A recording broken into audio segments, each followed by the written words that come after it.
അഖിലേന്ത്യാ vice president Roy സാറിനെ ഏറ്റവും സ്നേഹത്തോടെ യോഗത്തിലേക്ക് സ്വാഗതം ആശംസിക്കുന്നു. നമ്മുടെ ഇന്നത്തെ വിശിഷ്ട അതിഥി ER ജോഷി ചേട്ടൻ. ER ജോഷി ചേട്ടൻ തൃശൂർ ജില്ലയിലെ കൊടുങ്ങല്ലൂരിനടുത്ത് പെരിങ്ങനം സ്വദേശിയാണ്. 1987 വലപ്പാട്ട് ശ്രീരാമ പോളിടെക്നിക്കിൽ ഡിപ്ലോമ പൂർത്തിയാക്കി. നമുക്കറിയാം, നമ്മുടെ KP പുരുഷോത്തമൻ ചേട്ടൻ, ഇമ്മാനുവൽ ഗ്രേഷ്യസ് ചേട്ടൻ, ജോസ് മാളിക്കൽ എന്നിവർ അദ്ദേഹത്തിന്റെ സഹപാഠികളാണ്. 1989 പാലക്കാട് ഡിവിഷനിൽ ജോയിൻ ചെയ്തു. ആദ്യത്തെ AC അസിസ്റ്റന്റ് ബാച്ചാണ്. പക്ഷേ PG ഡിവിഷനിൽ ഇലക്ട്രിഫിക്കേഷൻ ഇല്ലാത്തതിനാൽ JTJയിൽ ജോലി ചെയ്യേണ്ടി വന്നു 1991 വരെ. 1991 ഈറോഡ് ഡിപ്പോയിലേക്ക് ട്രാൻസ്ഫർ ആയി. 1995 ഷണ്ടറായി പ്രൊമോഷൻ കിട്ടി. 95 മുതൽ 1999 വരെ ഒഫീഷ്യേറ്റിംഗ് ചെയ്തു LPG. ഡ്രൈവർ പോസ്റ്റ് കിട്ടിയ ഉടനെ തന്നെ 1989 ഏപ്രിൽ TVC ഡിവിഷനിലേക്ക് വൺ വേ ട്രാൻസ്ഫർ ലഭിച്ചു. 6 മാസം കൊല്ലം ഡിപ്പോയിൽ ജോയിൻ ചെയ്തു. അതിനുശേഷം മാഷ്ലിയാട്, ERS തുടങ്ങിയ ഡിപ്പോയിൽ ജോലി ചെയ്തു. 2009 ലോഗോ പൈലറ്റ് ഷണ്ടിങ്ങായി പ്രൊമോഷൻ ലഭിച്ചു. ERSൽ തന്നെ തുടർന്നുള്ള പ്രൊമോഷൻ വേണ്ട എന്ന് തീരുമാനിച്ച് ജോലി ചെയ്തു. 1 വർഷം മുമ്പ്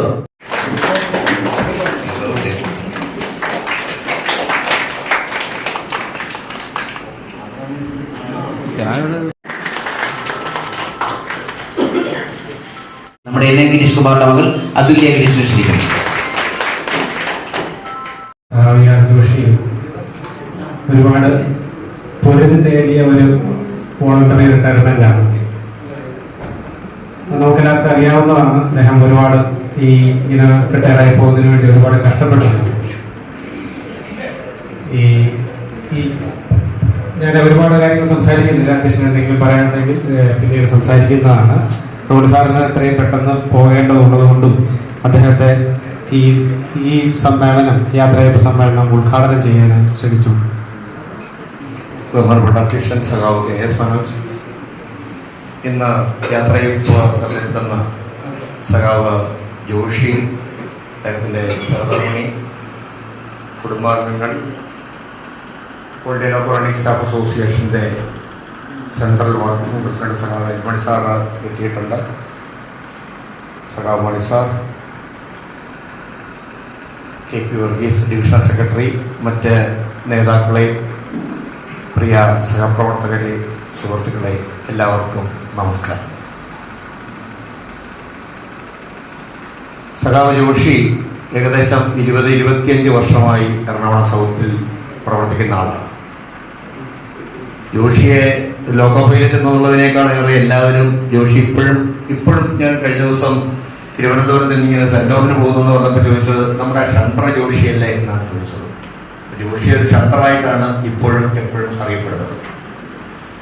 പൊതുവെ ശാന്തനും സൗമ്യനും, എന്നാൽ സംഘടനയെ സംബന്ധിച്ചിടത്തോളം ഒരു അടിയുറച്ച മെമ്പറും എല്ലാമായ ജോഷി അദ്ദേഹത്തിൻ്റെ പ്രവർത്തനങ്ങളിലെല്ലാം ഒരു കൃത്യതയും സൂക്ഷ്മതയും എല്ലാം പുലർത്തിയിരുന്ന ഒരു വ്യക്തിയാണ്.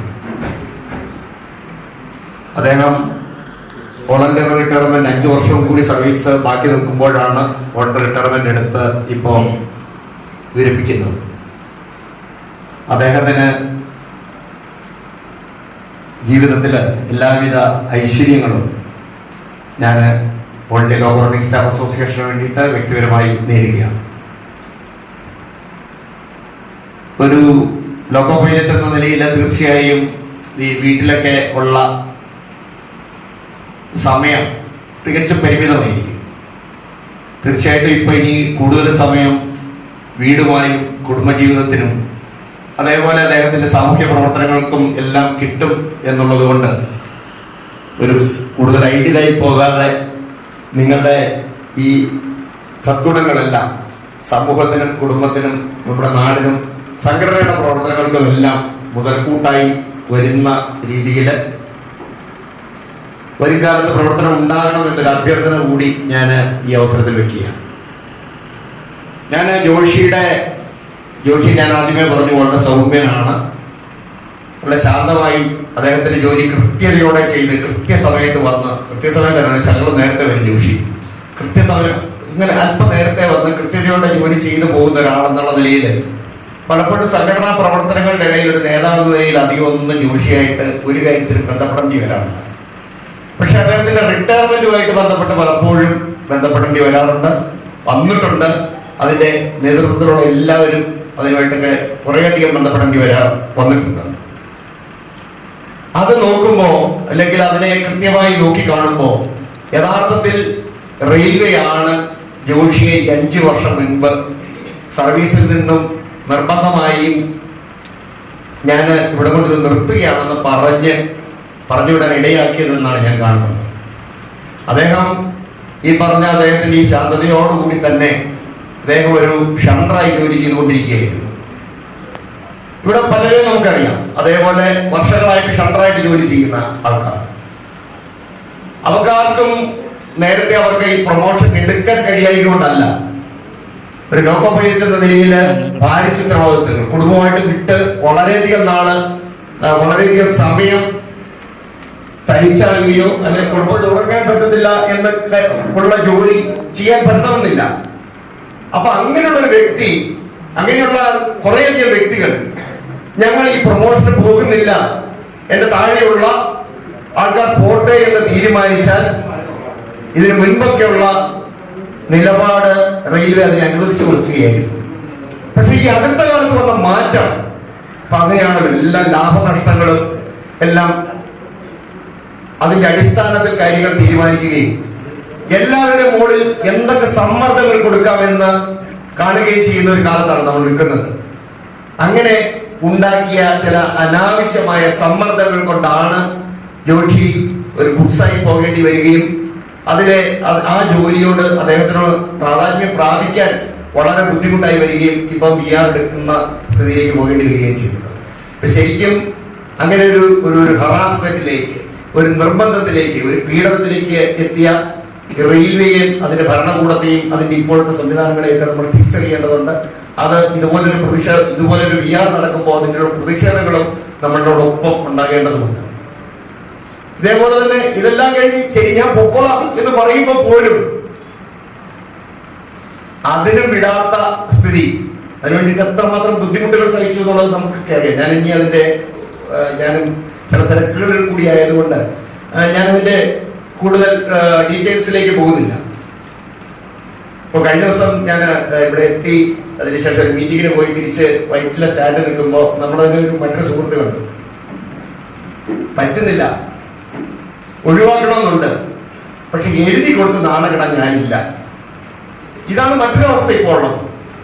എനിക്ക് വേണ്ട എന്ന് പറഞ്ഞ് ഒരു മെയിൽ ഡ്രൈവറാണ് ഇപ്പൊ ഇവിടുത്തെ എറണാകുളത്തെ മെയിൽ ഡ്രൈവറാണ്. ഞാൻ വൈറ്റിലെ സ്റ്റാൻഡിലെ ബസ് കാത്ത് നിൽക്കുമ്പോൾ അദ്ദേഹം പറഞ്ഞതാണ്. ഇതേപോലെ ആണ് ജീവനക്കാരോടുള്ള നടക്കുന്ന പല കാര്യങ്ങളും നമുക്കറിയാം. പിന്നെ ഇപ്പൊ താമസിയാതെ ലൈൻ ബോക്സ് കൂടി തലവെച്ച് നോക്കേണ്ട സ്ഥിതിയിലേക്ക് വരികയാണ്. അതിനോട് ചില നീക്കങ്ങൾ നടന്നുകൊണ്ടിരിക്കുകയാണ്. ഇപ്പോൾ അരമണിക്കൂറും 1 മണിക്കൂറും 2 മണിക്കൂറും ഒക്കെ ഉള്ള നമ്മുടെ ഓൺ ഡ്യൂട്ടി സമയങ്ങൾ, പ്രിപ്പറേറ്ററി ടൈം, അത് കുറയ്ക്കുവാനുള്ള ചില നീക്കങ്ങൾ നടക്കുന്നു. നമ്മുടെ ADA പറ്റി കഴിഞ്ഞ ദിവസം അന്വേഷിച്ചപ്പോൾ പറഞ്ഞു അദ്ദേഹം ബാംഗ്ലൂരിലാണ്. അദ്ദേഹം ബാംഗ്ലൂർ പോയിരിക്കുന്നത് അവിടെ കമ്പ്യൂട്ടറൈസ്ഡ് ലിങ്ക് ഫോർമേഷനെ പറ്റി പഠിക്കാൻ വേണ്ടി പോയിരിക്കുന്നത്. ഓടിക്കുന്നത് മനുഷ്യരാണെങ്കിലും ഇനി റോബോട്ടുകളാണ് അതിന്റെ കാര്യങ്ങൾ തീരുമാനിക്കുന്നത്. നിങ്ങൾ എങ്ങനെ എത്ര സമയം ജോലി ചെയ്യണം, നിങ്ങൾ എത്ര സമയം വിശ്രമം എടുക്കണമെന്ന് അത് തീരുമാനിക്കുന്നത് റോബോട്ടുകളാണ് അല്ലെങ്കിൽ കമ്പ്യൂട്ടറുകളാണ്. ഓടിക്കുന്നത് മാത്രം മനുഷ്യനാണ്. അപ്പൊ അതിന്റെ പഠിക്കാൻ പോയിരിക്കുകയാണ് എന്നാണ് പറഞ്ഞത്. അപ്പൊ എല്ലാ വിധത്തിലും സമ്മർദ്ദങ്ങൾ വരുന്ന ഒരു കാലത്താണ് നമ്മൾ നിൽക്കുന്നത്. പക്ഷെ ആ സമ്മർദ്ദങ്ങളൊക്കെ വളരെ വിജയകരമായി, വളരെ ശക്തമായി, വളരെ ഐക്യത്തോടെ പോരാടിയ ഒരു കാലത്തുമാണ് നമ്മൾ നിൽക്കുന്നത്. ഞാൻ പ്രത്യക്ഷമായി ഇവിടെ ഇല്ലാതിരുന്ന ആ സമയത്ത് നടന്ന ഒരു വലിയ ഐതിഹാസികം എന്ന് പറയാവുന്ന ഒരു പോരാട്ടം കൂടി ഈ 1-ാം തീയതി തുടങ്ങി വെച്ച് വളരെ ധീരമായി നയിച്ച, അതിന് ഏറ്റവും മുമ്പിൽ നിന്ന എറണാകുളം സൗത്ത് പോലെ അല്ലെങ്കിൽ തിരുവനന്തപുരം ഡിവിഷൻ പോലുള്ള സഹാക്കളുടെ മുൻപിലാണ് ഞാനൊരു വളരെ സന്തോഷത്തോടെ നിൽക്കുന്നത്. ഞാൻ ഒരു തിരക്കുണ്ടായിരുന്നെങ്കിലും ഇന്ന് വന്നത് ജോഷിയുടെ റിട്ടയർമെന്റിൽ പങ്കെടുക്കുക എന്നുള്ളതിനോടൊപ്പം തന്നെ ഇത്ര ധീരമായ ഒരു പോരാട്ടം നടത്തിയ എന്റെ സഹാക്കളെ നേരിട്ട് കണ്ട് ഒരു അഭിവാദ്യം അല്ലെങ്കിൽ അവർക്ക് ഒരു ബിഗ് സല്യൂട്ട് കൊടുക്കുക എന്നുള്ള ഒരു ഉദ്ദേശം കൂടി ഉണ്ടായിരുന്നു. തീർച്ചയായും ഞാനെല്ലാം ദൈനംദിനം നേതൃത്വവുമായും എല്ലാം ബന്ധപ്പെടുന്നുണ്ടായിരുന്നെങ്കിലും അതിന് നേരിട്ടൊരു ഭാഗമാകുവാനായിട്ട് സാധിച്ചില്ല. എത്ര ധീരമായിട്ടാണ് അതിന്റെ ഓരോ ദിവസങ്ങളിലെ പോരാട്ടങ്ങൾ നിങ്ങൾ കൊണ്ടുപോയതെന്ന്, എത്ര പ്രതിസന്ധികൾ ഉണ്ടാകുമ്പോഴും, എത്ര ശക്തമായ എതിർപ്പുകൾ ഉണ്ടാകുമ്പോഴും, എത്ര വലിയ വിഷയങ്ങളായിരുന്നു. ഇനി നമുക്ക് നമ്മുടെ മുമ്പിൽ ഒത്തിരി വെല്ലുവിളികളുണ്ട്. ഈ പോരാട്ടം നമ്മൾ നടത്തുമ്പോ, ഈ യുദ്ധം നടത്തുമ്പോ ഈ പോർക്കളത്തില് പരിക്ക് പറ്റിയവരുണ്ട്. ഇവിടെ നിന്നും നാട് കടത്തപ്പെട്ട അല്ലെങ്കിൽ ഇതിന് ശ്രമം നടത്തിയ ചില വ്യക്തികൾ നമ്മളോടൊപ്പം ഉണ്ട്. അവരെല്ലാം നമ്മൾ പൂർണ്ണമായും നമ്മുടെ കൂടെ നിർത്തും, ഇവിടെ തന്നെ നിർത്തും എന്ന് ഉറക്കം പ്രഖ്യാപിക്കുന്ന വേദികൾ കൂടിയാകണം ഇതുപോലുള്ള മീറ്റിങ്ങുകൾ. കേവലം നമ്മള് ഇതൊക്കെ ഇതിനകത്തുള്ളതാണ്, അങ്ങനെയല്ല. നമ്മൾ ഏത് പോരാട്ടം നടത്തുമ്പോഴും നമുക്കെതിരെ ആക്രമിക്കുന്നത് തന്നെയാണ് റെയിൽവേയുടെ സാധാരണ രീതി. അത് എന്നും എല്ലാ കാലത്തും അങ്ങനെയാണ്. ഇപ്പോ ഞാൻ ഇതേപോലെ തന്നെ ഇവിടെ എത്തി കഴിഞ്ഞ ദിവസം നമ്മുടെ ഹൂബ്ലിയിൽ നിന്നുള്ള 4 സഹാക്കളുമായി ബന്ധപ്പെടാൻ സാധിച്ചു. അവരിവിടെ ഒരു കേസുമായി ബന്ധപ്പെട്ട് വന്നതാണ്. അവിടെ നമുക്കറിയാം, ചക്കപ്പഴം നിന്നിട്ട് നമ്മുടെ ബ്രീത്തലൈസറിൽ ഊതിയാൽ ബ്രീത്തലൈസർ ഉടനെ ഒരു 10% 20% ആൽക്കഹോൾ ഉണ്ടെന്ന് കാണിക്കും. അങ്ങനെ പലവിധ കാരണങ്ങൾ പറയുന്നത്, എനിക്ക് ആ ജീവനക്കാർ മദ്യപിച്ചിട്ടുണ്ടോ എന്ന് എനിക്കറിയില്ല. പലവിധ കാരണങ്ങൾ പറയുന്ന 6 ജീവനക്കാരെയാണ് കഴിഞ്ഞ ദിവസങ്ങളിൽ ഹൂബ്ലിയിൽ നിന്നും റിമൂവ് ചെയ്തിട്ടുള്ളത്. ഇപ്പൊ ചെറിയ പണിഷ്മെന്റുകളാണ് കൊടുക്കുന്നത്. 14/2 റിമൂവൽ. ഇവിടെ ചക്കപ്പഴം തിന്നിട്ട് ഊതി ബ്രീത്തലൈസറിൽ ഒരു 5% വന്നാലും റിമൂവൽ. അങ്ങനെ 3-5 ജീവനക്കാരെ കാണുവാനായിട്ട് ഇടയായി. അങ്ങനെ ഏത് വിധത്തിലും ഒരു അറ്റാക്കിന്റെ മുൻപിലാണ് നമ്മൾ നിൽക്കുന്നത്. നമ്മള് ഇപ്പോ അതുകൊണ്ട് തന്നെ PR പോലുള്ള ഒരു വിഷയത്തിൽ, ആ വിഷയം നമ്മള് അന്ന് എടുക്കുമ്പോ അല്ലെങ്കിൽ ഈ ആലോചനയുടെ ഘട്ടത്തിലൊക്കെ ഇത്രമാത്രം രാജ്യവ്യാപകമായി ഇതിനെ എത്തിക്കാൻ സാധിക്കുമെന്നൊക്കെ നേതൃത്വം പോലും കരുതിയില്ല. ഇപ്പൊ ഇന്നലെ സുൽത്താൻപൂരില് നമ്മുടെ പ്രതിപക്ഷ നേതാവ് വന്ന് ലോക്കോ പൈലറ്റുമാരെയും റണ്ണിംഗ് റൂമിലും എല്ലാം നേരിട്ട് കാണുന്നൊരു സ്ഥിതി ഉണ്ടായി. അവിടെ വന്ന് ഞാൻ ഈ പ്രശ്നങ്ങൾക്ക് പരിഹാരത്തിന് വേണ്ടി പാർലമെന്റിലും പുറത്തും ശ്രമം ഉണ്ടാകുമെന്ന് നമ്മളോട് നേരിട്ട് പറഞ്ഞ് നമ്മളോടൊപ്പം കൂടുന്ന ചില സ്ഥിതി ഉണ്ടായി. നമുക്കറിയാം, രാജീവ് ഗാന്ധി ആയാലും രാഹുൽ ഗാന്ധി ആയാലും മോദി ആയാലും ആരും ലോക്കോ ജീവനക്കാരൻ ശക്തമായ പ്രതിഷേധങ്ങൾക്കും സമരങ്ങൾക്കും മുന്നിട്ടിറങ്ങുന്നില്ലെങ്കിൽ ഇതൊന്നും നേടിയെടുക്കുവാൻ സാധിക്കും എന്ന് കരുതുന്നില്ല. ഞാന് ഈ PR-ന്റെ ഇപ്പൊ നമ്മൾ 46 മണിക്കൂർ എന്ന് പറഞ്ഞ ഈ പ്രക്ഷോഭ യുദ്ധത്തിൽ നിൽക്കുമ്പോൾ ഇതിന്റെയൊക്കെ തുടക്കകാലത്ത് അന്ന് 1980-കളിലും 90-കളിലും ഒക്കെ നമ്മളുടെ ഒരു ആവശ്യം ഈ 22 പോരാ, 22 തരണമെന്നായിരുന്നു ആദ്യമേ. ഈറോഡിലുള്ള സഖാക്കളെ സംബന്ധിച്ചിടത്തോളം അറിയാം, അവരവിടെ ജോയിൻ ചെയ്യുമ്പോൾ PR എന്ന് പറയുന്ന ഒരു സംഗതി അവിടെ ഉണ്ടായിരുന്നില്ല. അത് ആ ഉണ്ടാകാതിരുന്ന PR ഒരു 22 തരണമെന്നായിരുന്നു അതിന്റെ ആവശ്യം. അത് പിന്നീട് 22 പോലെ 30 എന്നും പിൽക്കാലത്ത് അത് 40 എന്നും 46 എന്നും ഒക്കെ മാറുന്നത് വളരെ വർഷങ്ങൾ കൊണ്ടാണ്. കഴിഞ്ഞ 10-25 കൊല്ലം 10-15 കൊല്ലത്തിലധികമായി നമ്മൾ ഈ 46-ന് വേണ്ടിയിട്ടുള്ള പടയൊരുക്കങ്ങളിൽ തന്നെയാണ്. പക്ഷെ ഇത്ര പ്രത്യക്ഷ സമരം, പ്രത്യക്ഷ ഒരു പോരാട്ടത്തിന്റെ രീതിയിലേക്ക് എത്തിച്ചതിൽ നിങ്ങളെ ഒരിക്കൽ കൂടി അഭിനന്ദിച്ചുകൊണ്ട് ഞാൻ ഇനിയും ദീർഘിപ്പിക്കാതെ ഇന്ന് യാത്രയ്ക്ക് നൽകുന്ന സഖാവ് ജോഷിക്ക്, അദ്ദേഹത്തിന്റെ കുടുംബാംഗങ്ങൾക്ക് എല്ലാവർക്കും സംഘടനയുടെ പേരിലുള്ള ആശംസകളും മംഗളങ്ങളും നടന്നുകൊണ്ട് സർവ്വ ഐശ്വര്യങ്ങളും അദ്ദേഹത്തിന്റെ തുടർ ജീവിതത്തിൽ ഉണ്ടാകട്ടെ എന്നും അതിനോടൊപ്പം സംഘടനയുടെ പ്രവർത്തനങ്ങളുമായി ഇതേപോലെ നാട്ടിലും സമൂഹത്തിലും കുടുംബത്തിലും എല്ലാം നടക്കുന്ന എല്ലാ കൂട്ടായ പ്രവർത്തനങ്ങളിലും അദ്ദേഹത്തിന്റെ കഴിവും ആരോഗ്യവും എല്ലാം ചെലവാക്കണം എന്ന ഒരു അഭ്യർത്ഥന കൂടി വെച്ചുകൊണ്ട് ഞാൻ എൻ്റെ വാക്കുകൾ ഉപസംഹരിക്കുന്നു. അതിനോടൊപ്പം ഇന്നത്തെ ഈ യാത്രയപ്പ് സമ്മേളനം ഔപചാരികമായി ഉദ്ഘാടനം ചെയ്യുകയും ചെയ്യുന്നു. നന്ദി, നമസ്കാരം.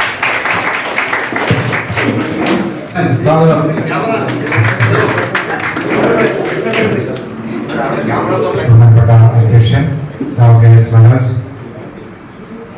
ഇന്നത്തെ യോഗം ഉദ്ഘാടനം ചെയ്ത അഖിലേന്ത്യാ വൈസ് പ്രസിഡന്റ് സഹാവ് എം റോളി, അഖിലേന്ത്യാ വൈസ് പ്രസിഡന്റ് സഹാവ് എം സാർ, സംഘടനയുടെ മുതിർന്ന നേതാക്കളെ, സഹാക്കളെ, സുഹൃത്തുക്കളെ, ഇന്നത്തെ ഈ സ്നേഹാദരവിന് പാത്രമായ ഇന്നത്തെ വിശിഷ്ട വ്യക്തിത്വം സഹാവ് ER ജോഷി, അദ്ദേഹത്തിൻ്റെ കുടുംബാംഗങ്ങളെ, സുഹൃത്തുക്കളെ, വളരെ കാലം കുറച്ച് നാളുകൾക്ക് ശേഷം ഒരു വളരെയധികം മാനസിക പിരിമുറുക്കങ്ങളിൽ നിന്നുള്ള ഒരു ശരിക്കൊരു റിലീഫ് പോലെയാണ് നമ്മൾ ഈ പ്രോഗ്രാം ഇന്ന് ഇവിടെ കണ്ടത്. പലരുടെ മുഖത്തേക്ക് നോക്കുമ്പോൾ അത് ആ പിരിമുറുക്കത്തിൽ നിന്ന് ഇനിയും മോചിതരായിട്ടില്ല എന്നുള്ളത് മനസ്സിലാക്കാൻ സാധിക്കുന്നുണ്ട്. കാരണം നേരത്തെ സൂചിപ്പിച്ചതുപോലെ വളരെ ഐതിഹാസികമായ ഒരു സമരം നടത്തി അതിൻ്റെ വിജയഘട്ടത്തിലേക്ക് നമ്മൾ പോയിക്കൊണ്ടിരിക്കുകയാണ്. നമ്മൾ ഈ സമര കാര്യങ്ങളെപ്പറ്റി ആലോചിക്കുകയും നടപ്പിലാക്കുകയും ചെയ്യുന്ന സമയത്ത് വളരെ ആശങ്കകളുണ്ടായിരുന്നു. ആ ആശങ്കകളെല്ലാം നമ്മൾ പരിഹരിക്കാൻ വേണ്ടിയിട്ടുള്ള തയ്യാറെടുപ്പുകളും ക്രമീകരണങ്ങളും നടത്തിയതിന് ശേഷമാണ് നമ്മൾ ആ സമരപഥത്തിലേക്ക് ഇറങ്ങി തിരിച്ചത്. പലർക്കും ഇപ്പോഴും ചുരുങ്ങിയ പേരെങ്കിലും ചോദിക്കുന്നുണ്ട്, സംശയങ്ങളുണ്ട്. എന്തുകൊണ്ടാണ് സദേൺ റെയിൽവേയിൽ മാത്രമായി ചെയ്തത്, അല്ലെങ്കിൽ തിരുവനന്തപുരം ഡിവിഷനിലും പാലക്കാട് ഡിവിഷനിലും മാത്രമായി അത് ചെയ്തിട്ട് പ്രയോജനമുണ്ടോ, ഉണ്ടായോ എന്നൊക്കെ എപ്പോഴും പലർക്കും സംശയങ്ങളുണ്ട്. പക്ഷേ ഉണ്ടായി എന്ന് തന്നെയാണ് അതിൻ്റെ യാഥാർത്ഥ്യം. സദേൺ റെയിൽവേയിൽ തുടങ്ങി വെച്ച, അല്ലെങ്കിൽ തിരുവനന്തപുരം ഡിവിഷനിലും പാലക്കാട് ഡിവിഷനിലും അതിശക്തമായി, സേലം ഡിവിഷനിലെല്ലാം വളരെ കാലങ്ങൾക്ക് ശേഷം ഒരു ശക്തമായ ഒരു സമരമാർഗത്തിലേക്ക് അവിടുത്തെ അംഗങ്ങളെ നമ്മൾ കൊണ്ടുവരാൻ സാധിച്ചു എന്നുള്ളത് തന്നെ അതിലൊരു വിജയ ഘട്ടമാണ്. അതിൽ തുടങ്ങി വെച്ച ഈ സമരത്തെ രാജ്യവ്യാപകമായി അതൊരു ചർച്ചാ വിഷയമാവുകയും നമ്മുടെ ആ ന്യായമായ ആവശ്യത്തെപ്പറ്റി എല്ലാവരും ബോധവാന്മാരാകുകയും ചെയ്ത ഒരു സാഹചര്യമാണ് ഇന്ന് നിലവിലുള്ളത്. നമ്മൾ കുറച്ച് കാലങ്ങളായി കാണുന്നത് ഈ സമരം നിർത്തി ഏകദേശം 1 മാസം കഴിഞ്ഞ് ഇപ്പോൾ 1 മാസത്തേക്ക് കടക്കുകയാണ്. ഇന്ന് 1 മാസം തയ്യാലും ശരി സമരം നിർത്തിയിട്ട്. പക്ഷെ ഇപ്പോഴും അതിന്റെ അലയൊലികൾ രാജ്യമെമ്പാടും കാണുന്ന ഒരു അവസ്ഥയാണ് നമുക്ക് കാണാം. ഉദ്ഘാടകൻ സൂചിപ്പിച്ച പോലെ ഇന്നലെയും ഇന്ത്യയിലെ പ്രതിപക്ഷ നേതാവ് രാഹുൽ ഗാന്ധി, അദ്ദേഹം നമ്മുടെ ലോക പൈലറ്റുമാരുടെ പ്രശ്നവുമായി ബന്ധപ്പെട്ട് ക്രൂ ലോബിയിൽ വരികയും അവരോട് സംവദിക്കുകയും നമ്മുടെ പ്രശ്നങ്ങൾ മനസ്സിലാക്കാൻ ശ്രമിക്കുകയും ചെയ്യാനുണ്ടായ ഒരു സാഹചര്യം നമ്മുടെ ഇവിടെ തുടങ്ങി വെച്ച ഈ തീപ്പൊരിയാണ്. കഴിഞ്ഞ ദിവസം നിങ്ങൾ കണ്ടതാണ്, പാർലമെന്റിൽ നമുക്ക് വേണ്ടിയിട്ട് പാലക്കാട് MP ശ്രീ VK ശ്രീകണ്ഠൻ നമുക്ക് വേണ്ടിയിട്ട് ആ ചോദ്യം ഉന്നയിക്കുകയും എല്ലാം ചെയ്ത ഒരു സാഹചര്യം. ഇന്ത്യയിലെ മുഴുവൻ ജനപ്രതിനിധികളെയും രാഷ്ട്രീയ ഭേദമന്യേ നമ്മൾ സമീപിക്കുകയും അവരോട് നമ്മുടെ പ്രശ്നങ്ങൾ അവതരിപ്പിക്കുകയും ചെയ്തതിന്റെ അടിസ്ഥാനത്തിൽ ആണ് ആ ഒരു മൂവ്മെന്റ് ഉണ്ടാക്കുവാനായിട്ട് നമുക്ക് സാധിച്ചത്. അത് വലിയൊരു വിജയം തന്നെയാണ്, അതിലാർക്കും സംശയം വേണ്ട. നമ്മള് ഇതിനു മുമ്പും 5ാം ശമ്പള കമ്മീഷനുമായിട്ട് ബന്ധപ്പെട്ടുള്ള സമരത്തിന് നോട്ടീസ് കൊടുത്തത് രാജ്യവ്യാപകമായി കിട്ടേണ്ട ഒരു ആനുകൂല്യം, അല്ലെങ്കിൽ ശമ്പള കമ്മീഷന്റെ പ്രയോജനം കിട്ടുന്ന തൊഴിലാളികൾ രാജ്യമെമ്പാടുമുള്ളപ്പോഴും നോട്ടീസ് കൊടുത്തത് സദേൺ റെയിൽവേ മാത്രമാണ്. അന്നും നമ്മൾ നോട്ടീസ് കൊടുത്ത് സമരത്തിലേക്ക് പോകേണ്ടി വന്നില്ല എങ്കിൽ പോലും നമുക്കതിന്റെ ഗുണങ്ങളുണ്ടായി. അതുപോലെ തന്നെയാണ് നമ്മളിപ്പോൾ ഈ സമരവും എത്തി നിൽക്കുന്നത്. ഈ നമ്മുടെ ആ ആവശ്യം, നമ്മുടെ പീരിയോഡിക്കൽ റെസ്റ്റ് എന്ന് പറയുന്നത് നമ്മുടെ കലണ്ടർ ഡെയിലി റെസ്റ്റ് കൂടാതെ, ട്രിപ്പ് റെസ്റ്റ് കൂടാതെ 30 മണിക്കൂർ അനുവദിക്കണം എന്നുള്ള ഒരു ആവശ്യം ഇവിടെ ജനങ്ങൾ ഉൾപ്പെടെ, സാധാരണ ജനങ്ങൾ ഉൾപ്പെടെ ഏറ്റെടുത്ത ഒരു വിഷയമാണ്. സാധാരണഗതിയിൽ ലോക പൈലറ്റുമാര് സമരം ചെയ്താൽ ഏറ്റവും ആദ്യം പ്രതികരിക്കുകയും അതിനെതിരെ നിൽക്കുകയും ചെയ്യുന്നത് ഇവിടുത്തെ യാത്രക്കാരും അല്ലെങ്കിൽ പൊതുജനങ്ങളുമാണ്. വളരെ മോശം, ഇതിനു മുമ്പ് ചെയ്ത സമരത്തിന്റെ സമയത്ത് വളരെ മോശമായ പ്രതികരണങ്ങൾ നമുക്ക് നേരിടേണ്ടി വന്നിട്ടുണ്ട് പൊതുജനങ്ങളിൽ നിന്ന്. പക്ഷെ അതിന് വ്യത്യസ്തമായിട്ട് ഇപ്രാവശ്യം പൊതുജനങ്ങളിൽ നിന്നും അനുകൂലമായ നിലപാടുകൾ ഉണ്ടായി. മാധ്യമങ്ങൾ നമുക്ക് അനുകൂലമായ റിപ്പോർട്ടുകൾ, ഡെയിലി റിപ്പോർട്ടുകൾ മാധ്യമങ്ങൾ പ്രസിദ്ധീകരിച്ചു. അപ്പോൾ അങ്ങനെയെല്ലാം നമുക്ക് ഈ രാജ്യത്തെ ജനങ്ങൾ മൊത്തം, ഈ പൊതു ജനങ്ങൾ ഉൾപ്പെടെ നമ്മുടെ ആവശ്യങ്ങളോട് ചേർത്ത് നിൽക്കാൻ സാധിച്ചു എന്നുള്ളത് നമ്മുടെ തയ്യാറെടുപ്പിന്റെ വിജയമാണ്. അത് നമ്മൾ മനസ്സിലാക്കേണ്ടതുണ്ട്. നമ്മൾ സമരം ചെയ്ത പിറ്റേ ദിവസം നമുക്കൊരു കാലത്തും ആനുകൂല്യങ്ങൾ കിട്ടിയ ചരിത്രമില്ല. അത് നേടിയെടുക്കുവാനായിട്ട് കുറച്ച് സാവകാശം വേണ്ടി വരും. അത് തന്നെയാണ് ഈ കാര്യത്തിൽ ഉണ്ടാവുക. പക്ഷെ അതിന് ആ ആവശ്യത്തിന് അനുപാതികമായി അല്ലെങ്കിൽ അതിന് അനുസൃതമായി റെയിൽവേ അധികാരികളുടെ ചിന്താഗതികൾ മാറ്റാൻ നമുക്ക് സാധിച്ചു എന്നുള്ളതാണ് അതിനുശേഷം ഈ ഒരു മാസക്കാലം നമ്മൾ ഈ അധികാരികളുമായി സംസാരിക്കുമ്പോഴും എല്ലാം നമുക്ക് മനസ്സിലാവുന്ന ഒരു കാര്യം. ഇപ്പൊ നേരത്തെ സൂചിപ്പിച്ച പോലെ നമ്മുടെ ADE ഒരു ലിങ്ക്, സോഫ്റ്റ്വെയർ ലിങ്ക് ഉണ്ടാക്കുന്ന സോഫ്റ്റ്വെയറുമായിട്ട് ബന്ധപ്പെട്ട് അതിന്റെ പഠനത്തിന് വേണ്ടിയിട്ട് ബാംഗ്ലൂർക്ക് പോയിരിക്കുകയാണ്. ഇവിടുത്തെ ഒരു CLAയും ADEയും ചേർന്നാണ് പോയിരിക്കുന്നത്. അവർ പറയുന്നത്, ഇന്നലെ സിനഡിയായിട്ട് സംസാരിച്ചപ്പോൾ അദ്ദേഹം പറഞ്ഞത്, ഔട്ട് സ്റ്റേഷൻ റെസ്റ്റ് മിനിമൈസ് ചെയ്തുകൊണ്ട്, എന്നുവെച്ചാൽ 8 മണിക്കൂർ കൂടുതലുള്ള റെസ്റ്റുകളെ കർട്ടൈൽ ചെയ്തുകൊണ്ട് അതിനെ ഹോം സ്റ്റേഷനിൽ കൊടുത്തുകൊണ്ട് ഹോം സ്റ്റേഷൻ റെസ്റ്റ് കൂട്ടിക്കൊണ്ടുള്ള ലിങ്ക് പ്രിപ്പയർ ചെയ്യുവാനാണ് അവർ ആലോചിക്കുന്നതെന്ന് പറയുന്നത്. അതോടൊപ്പം തന്നെ സാധിക്കുമെങ്കിൽ 46 മണിക്കൂർ PR തരാനും ഒരു ശ്രമം അല്ലെങ്കിൽ ഒരു സാധ്യതകളെ പറ്റി അവർ അന്വേഷിക്കുന്നുമുണ്ട്. അപ്പോൾ ആ സാധ്യതകളെ പറ്റി അന്വേഷിക്കേണ്ട സാഹചര്യത്തിലേക്ക് നമ്മുടെ ആ സമരം എത്തിച്ചു എന്നുള്ളതൊരു വലിയ കാര്യമാണ്. നമ്മൾ സൂചിപ്പിച്ച പോലെ നാളെ അതിന്റെ പ്രയോജനം കിട്ടിയെന്ന് വരില്ല, പക്ഷേ വരും തലമുറയ്ക്ക് ഉറപ്പായിട്ടും അതിന് പ്രയോജനം കിട്ടും എന്നുള്ള കാര്യത്തിൽ ഒരു സംശയം വേണം. അതുപോലെ തന്നെ അതുമായിട്ട് തയ്യാറെടുപ്പ് നടത്താൻ വേണ്ടി നമ്മൾ ചിത്രീകരിച്ച ഒരു ഷോർട്ട് ഫിലിം, അത് ഈ രാജ്യത്തുണ്ടാക്കിയ മാറ്റം അല്ലെങ്കിൽ അതിന്റെ അലയൊലികൾ ഇപ്പോഴും റെയിൽവേ അധികാരികളുടെ കാതിൽ അത് മുഴങ്ങുന്നു. അതിന്റെ പേരിൽ ഇന്ന് നമ്മുടെ 3 സഹപ്രവർത്തകർ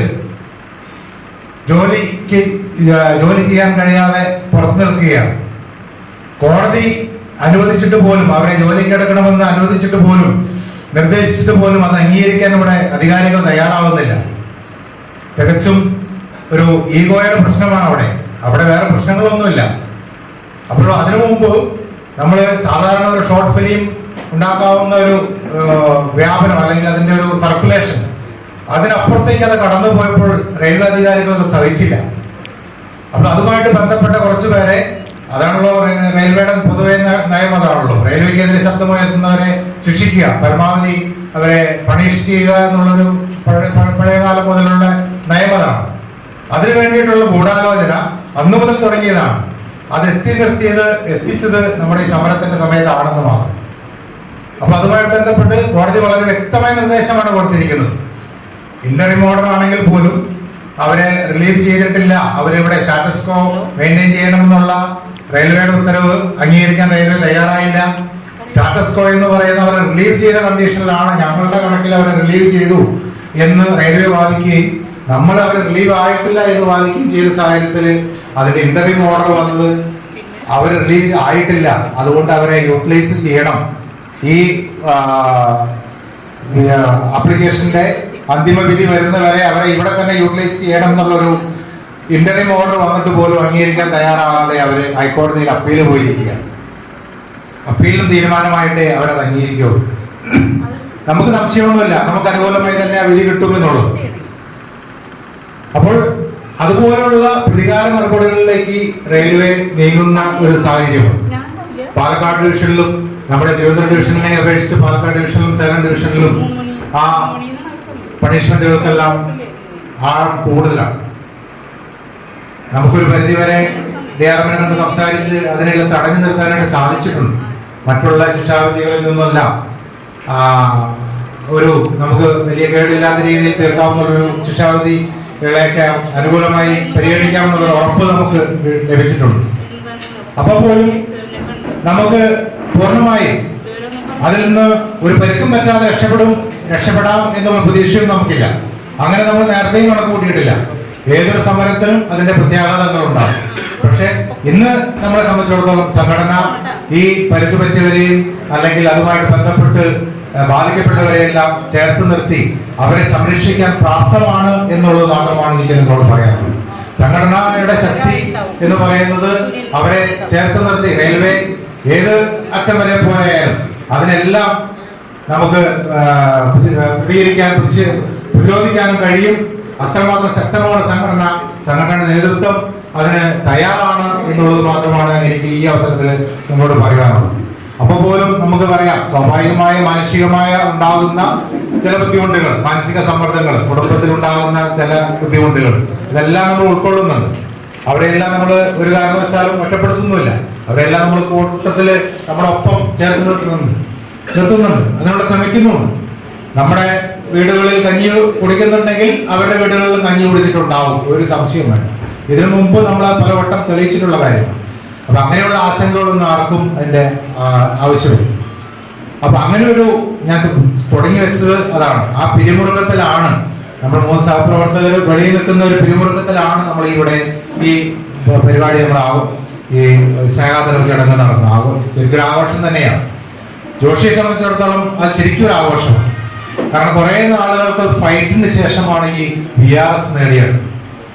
അതും ഒരു സമരകഥയാണ് ശരിക്കും. ഒരു VRS ആപ്ലിക്കേഷൻ ആരോഗ്യപരമായ പ്രശ്നങ്ങളാൽ VR ആപ്ലിക്കേഷൻ കൊടുക്കുമ്പോൾ അതിനെതിരെ മുഖം തിരിച്ചു നിന്ന അധികാരികളാണ് നമുക്ക് ഇവിടെ ഉള്ളത്. അതിനു മുമ്പുണ്ടായിരുന്ന സാഹചര്യം നമുക്കറിയാം.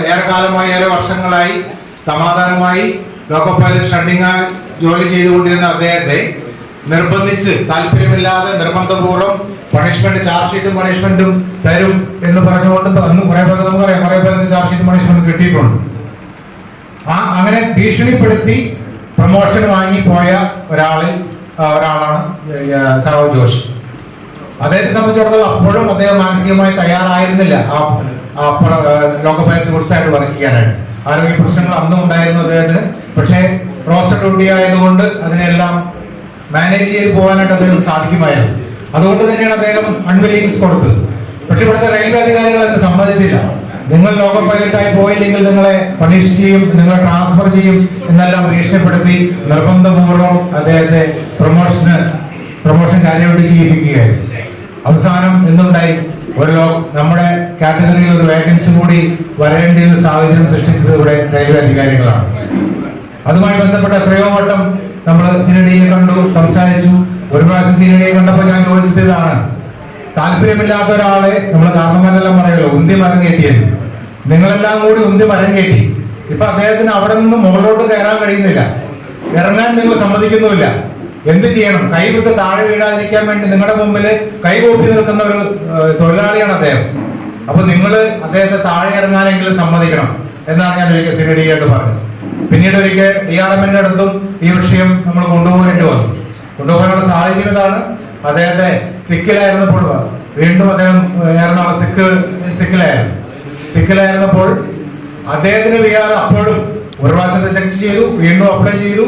അപ്പൊ പോലും പരിഗണിക്കാതെ ഇവിടെ VRS എടുക്കാൻ താല്പര്യമില്ലാതിരുന്ന ഞാൻ ഇതിനു മുമ്പ് സൂചിപ്പിച്ചതാണ്, 2 ലോക്കോ ഇൻസ്പെക്ടർമാരെ നിർബന്ധപൂർവ്വം VRS എടുപ്പിച്ച ഒരു സിനഡിയെ, ആ സിനഡിയുടെ ആ നയത്തിനെതിരെ നമ്മൾ DRMന്റെ അടുത്ത് പരാതിയുമായി പോയി.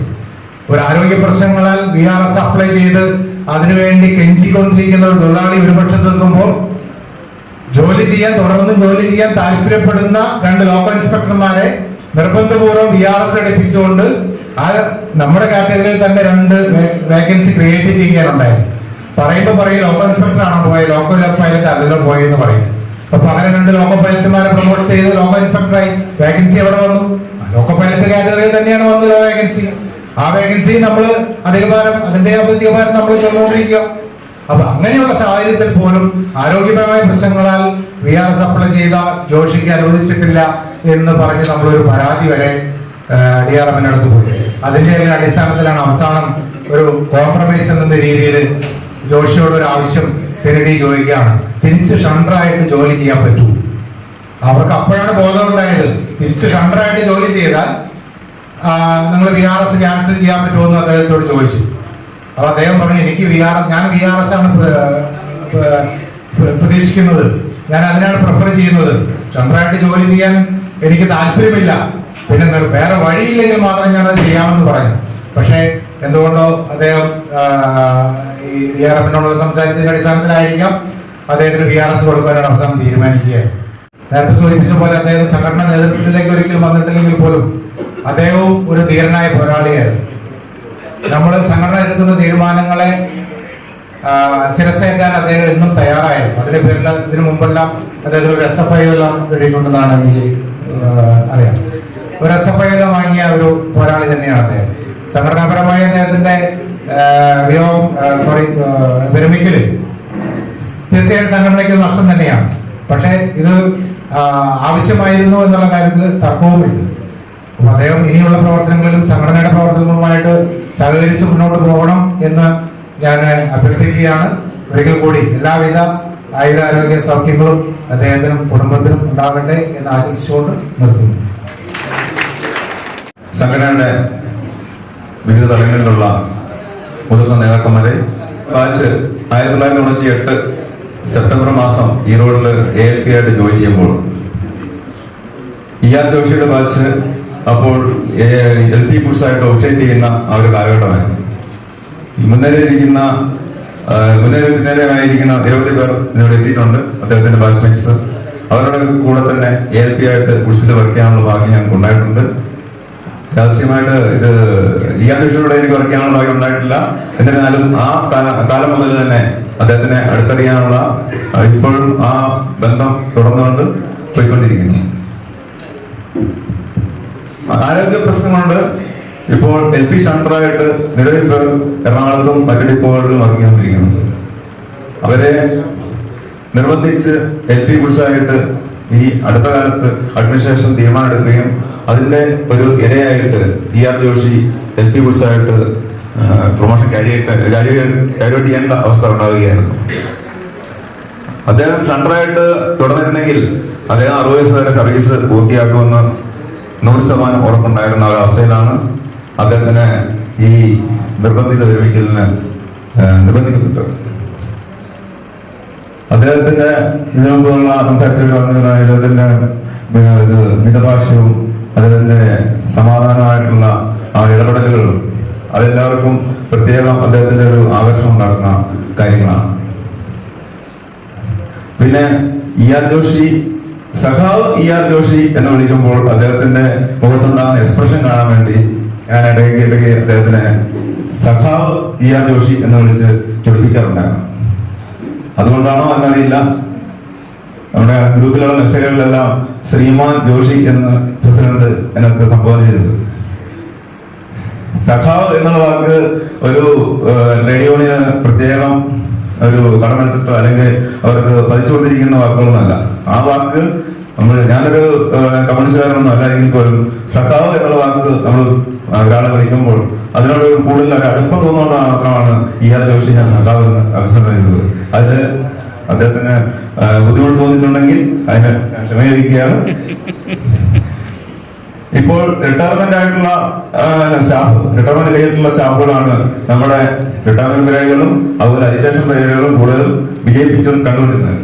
അതുകൊണ്ട് ഇനിയും ഈ റിട്ടയറായ നമ്മളെ വീട്ടിൽ പോയി കുത്തിയിരിക്കാതെ ഇനിയുള്ള വിശ്രമ ജീവിതം കുടുംബത്തോടൊപ്പം ചെലവഴിക്കാനും കൂടെ തന്നെ നമ്മുടെ സംഘടനാ പരിപാടികളിലും അതുപോലെ റിട്ടയർമെന്റുകളിലും എല്ലാം സജീവമായി പങ്കെടുത്തുകൊണ്ട് ഇവിടെ നിലവിൽ സർവീസിലിരിക്കുന്ന അംഗങ്ങൾക്ക് ഒരു പ്രചോദനമാവണം.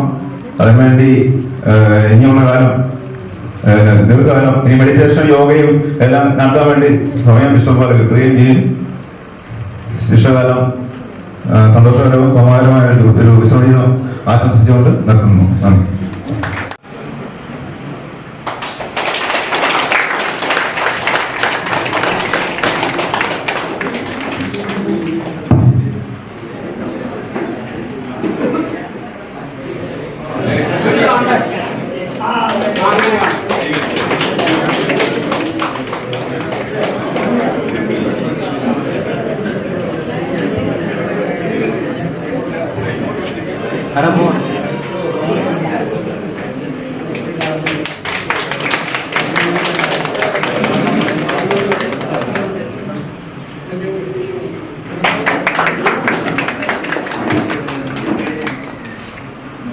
സനൽകുമാറാണ് അടുത്ത ക്ഷണം അണിയിക്കുന്നത്.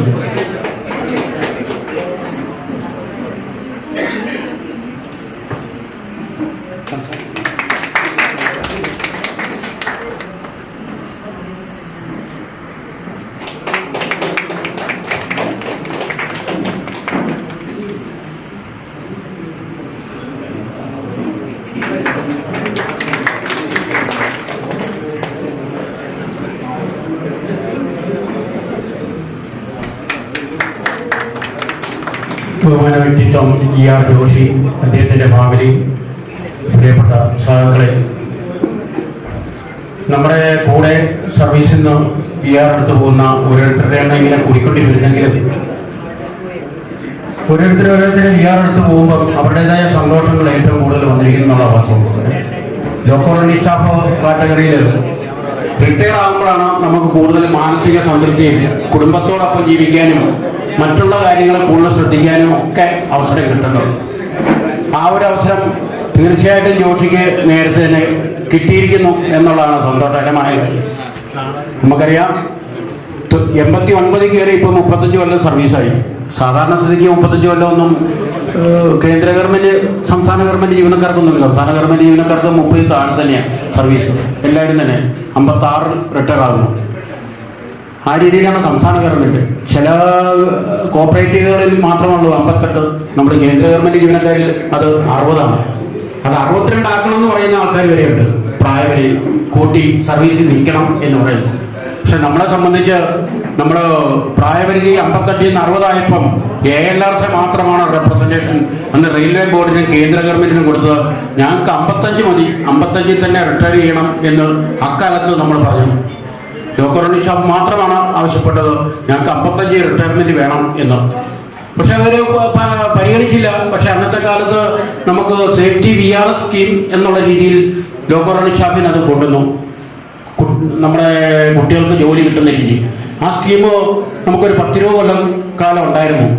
പിന്നെ ഈ ആഗോളവൽക്കരണത്തിൻ്റെ നയങ്ങളിൽ നിങ്ങൾക്കറിയാം, ഏത് ആനുകൂല്യവും ഇല്ലാതാക്കാൻ പല മെത്തേഡുകളുണ്ട്. അതിലെ ഒരു മെത്തേഡാണ് കിട്ടുന്ന ആനുകൂല്യം നിർത്തലാക്കുമ്പോൾ അത് ഏത് തരത്തിലുള്ള ജീവനക്കാരായാലും ഏത് രീതിയിലുള്ളതാണേലും അത് കട്ട് ചെയ്യുമ്പോൾ ആ മേഖലയിലുള്ള തൊഴിലാളികൾ ഒന്നടങ്കം അല്ലെ ജനവിഭാഗം ഒന്നടങ്കം എതിർക്കാൻ സാധ്യതയുള്ളത് കൊണ്ട് ആ ആനുകൂല്യം മുഴുവൻ ജനങ്ങൾക്കും കൊടുക്കുക. അതാണ് IMFന്റെ അന്നത്തെ കാലത്ത് 82 ഒരു സ്റ്റഡി ക്ലാസ്സിൽ ഞാൻ കേട്ടതാണ്.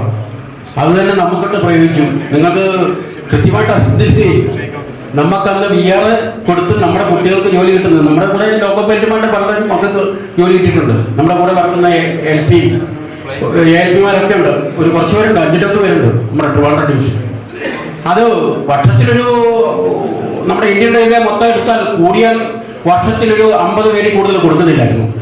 പക്ഷേ ആ സിസ്റ്റം AIRF NFIR കൂടി മറ്റ് ജീവനക്കാർ കൂടി ഇംപ്ലിമെന്റ് ചെയ്ത് അവസാനം ഈ 50 പേർക്ക് പകരം 5000 പേർക്ക് ഒരു വർഷം കൊടുക്കുന്ന സാഹചര്യത്തിലേക്ക് വന്നു. അപ്പൊ എന്താ പറ്റി?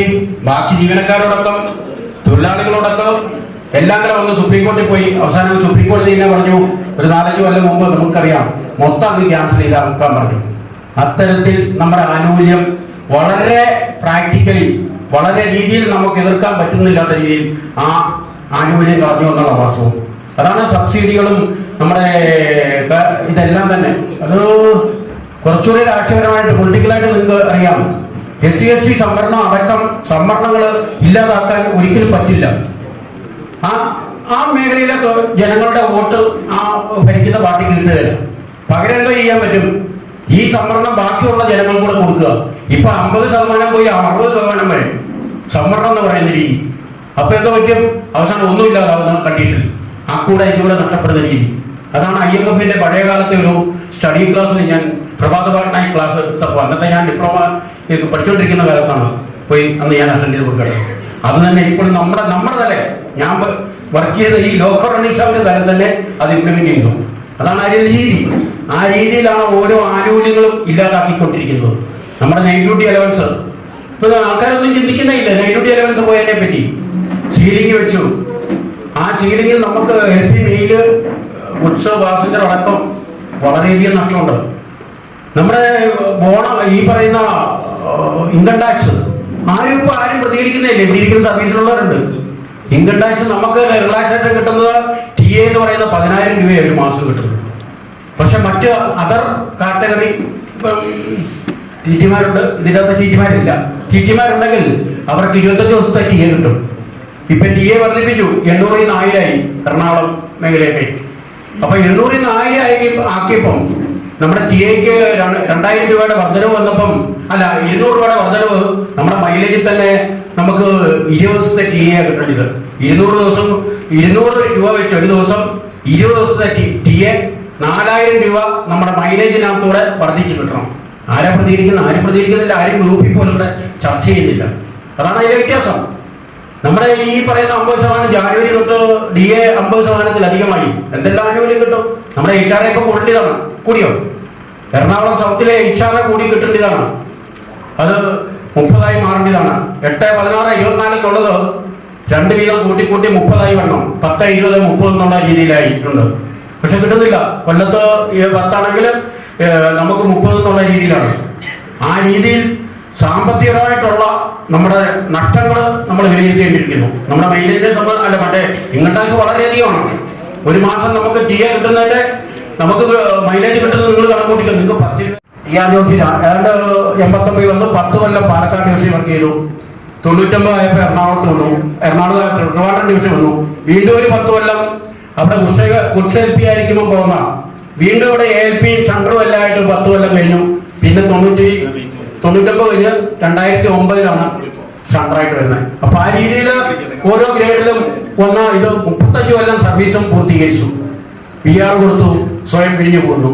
വളരെ നല്ല രീതിയിൽ 35 കൊല്ലത്തിൽ കൂടുതൽ സർവീസാണ്. 30 വർഷം സർവീസ് മതി. നമ്മളെ സംബന്ധിച്ച് അതിൽ കൂടുതൽ രാജ്യത്തെ സേവിച്ച് നമ്മുടെ ആരോഗ്യം കളഞ്ഞിട്ട് കാര്യമുള്ളൂ. നമുക്കറിയാം, ഇന്നലെ എനിക്ക് വാട്സപ്പിൽ ഒരു രാജുവിനെ പറ്റി പറയുന്നുണ്ടായിരുന്നു ഇല്ലേ? നമ്മുടെ ഗാർഡ് മണലുവാരി ഇല്ലേ? വായിച്ചൊരു അതൊന്ന് വായിച്ചു നോക്ക്. ഏറ്റവും കൂടുതൽ ഞങ്ങളൊക്കെ പറഞ്ഞിട്ട് കേൾക്കാതെ വർക്ക് ചെയ്യുന്ന ഒരു കക്ഷിയായിരുന്നു ഒരു കാലഘട്ടത്തിൽ. ഇപ്പൊ ആ കക്ഷിയിൽ ഇന്നലെ പത്രത്തിൽ ഇട്ടിട്ടുണ്ടായിരുന്നു, മെഡിക്കൽ യാതൊരു പരിഗണനയും റെയിൽവേ കൊടുത്തിട്ടില്ല. ഓട്ടയും BRA ഒക്കെ ഒത്തിരി പൈസ കിട്ടാറുണ്ട്, അതൊന്നും കൊടുക്കുന്നില്ല. ഇപ്പോൾ റിട്ടയറായി കഴിഞ്ഞാലത്തെ സ്ഥിതി. റെയിൽവേ ഏറ്റവും കൂടുതൽ സ്നേഹിച്ച് വർക്ക് ചെയ്തൊരു മനുഷ്യൻ, ആ മനുഷ്യൻ ചെയ്ത വരികയാണ്. ഇന്നലത്തെ പത്രത്തിലുണ്ടായിരുന്നു, പിന്നെ ഞാൻ ഇന്നലെയൊക്കെ ആയിട്ട് വാട്സപ്പിലുണ്ടായിരുന്നു. കാര്യകാരണങ്ങളൊന്നും ഞാൻ പറയുന്നില്ല. എന്തായാലും ഇത്തരത്തിലുള്ള ആ രീതി നമ്മുടെ ആരോഗ്യം നോക്കണം. നമ്മൾ നോക്കിയേ തീരൂ. നമ്മുടെ കുടുംബത്തെ നമ്മൾ തന്നെ നോക്കിയേ തീരൂ. നമ്മൾ ലീവ് എടുത്തേ തീരൂ. നമ്മൾ സിക്ക് ചെയ്തേ തീരൂ. എങ്കിൽ മാത്രമേ നമുക്ക് നമ്മുടെ കുടുംബത്തെ നോക്കാനും നമ്മളോടൊപ്പം ജീവിക്കാനും നമുക്ക് വഴിയുള്ളൂ. അല്ലാതെ റെയിൽവേ മൊത്തമായിട്ട് ഫുൾ ടൈം BRA OT 34 മണിക്കൂറും ഒക്കെ വർക്ക് ചെയ്താലൊന്നും റെയിൽവേ യാതൊരു പരിഗണനയും തരില്ലെന്നുള്ള ഒരു ഉദാഹരണമാണ് ഈ രാജ്യത്തെ കേസ്. അതും നമ്മൾ മനസ്സിലാക്കുക. എന്തായാലും ഈ അജോഷിയെ സംബന്ധിച്ച് തീർച്ചയായിട്ടും 58 വയസ്സെന്ന് പറഞ്ഞാൽ തിരിച്ച് നല്ല ആരോഗ്യമൊക്കെ ഉണ്ട്. നമ്മുടെ എല്ലാ പരിപാടിക്കും ഇവിടെ പങ്കെടുക്കുക. ഏതായാലും കൊടുക്കല്ലൂരിലൂടെ വരാൻ ബസ് വളരെയധികം ഉണ്ട്. അതുകൊണ്ട് കൃത്യമായിട്ട് ഇവിടെ പങ്കെടുത്ത് നിങ്ങളോടൊപ്പം ഈ ജീവിതം ഒരു പ്രത്യേകത ഉള്ളത് KS മണി സാർ പറയുന്ന പോലെ എത്ര ചെറുപ്പക്കാരുടെ കൂടെ വർക്ക് ചെയ്യുന്നു അതനുസരിച്ച് ആ പ്രായം ചെന്നവർക്കും ചെറുപ്പമായിട്ട് മാറിക്കൊണ്ടിരിക്കും. അതുകൊണ്ട് ഫുൾ ടൈം ചെറുപ്പക്കാരോടൊപ്പം വർക്ക് ചെയ്ത് നമ്മൾ അവരോടൊപ്പമുള്ള അവരുടെ രീതിക്ക് മെയിൻറ്റെയിൻ ചെയ്തു പോയാൽ തീർച്ചയായിട്ടും നമുക്കൊരു 100 വയസ്സ് വരെ ജീവിക്കാനുള്ള സാഹചര്യം ഉണ്ടാവും. അതിനുള്ള കിട്ടട്ടെ എന്ന് മാത്രം പറഞ്ഞുകൊണ്ട് ഞാൻ നിർത്തുന്നു. അഭിവാദ്യങ്ങൾ.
വേദിയിലും സദസ്സിലുമുള്ള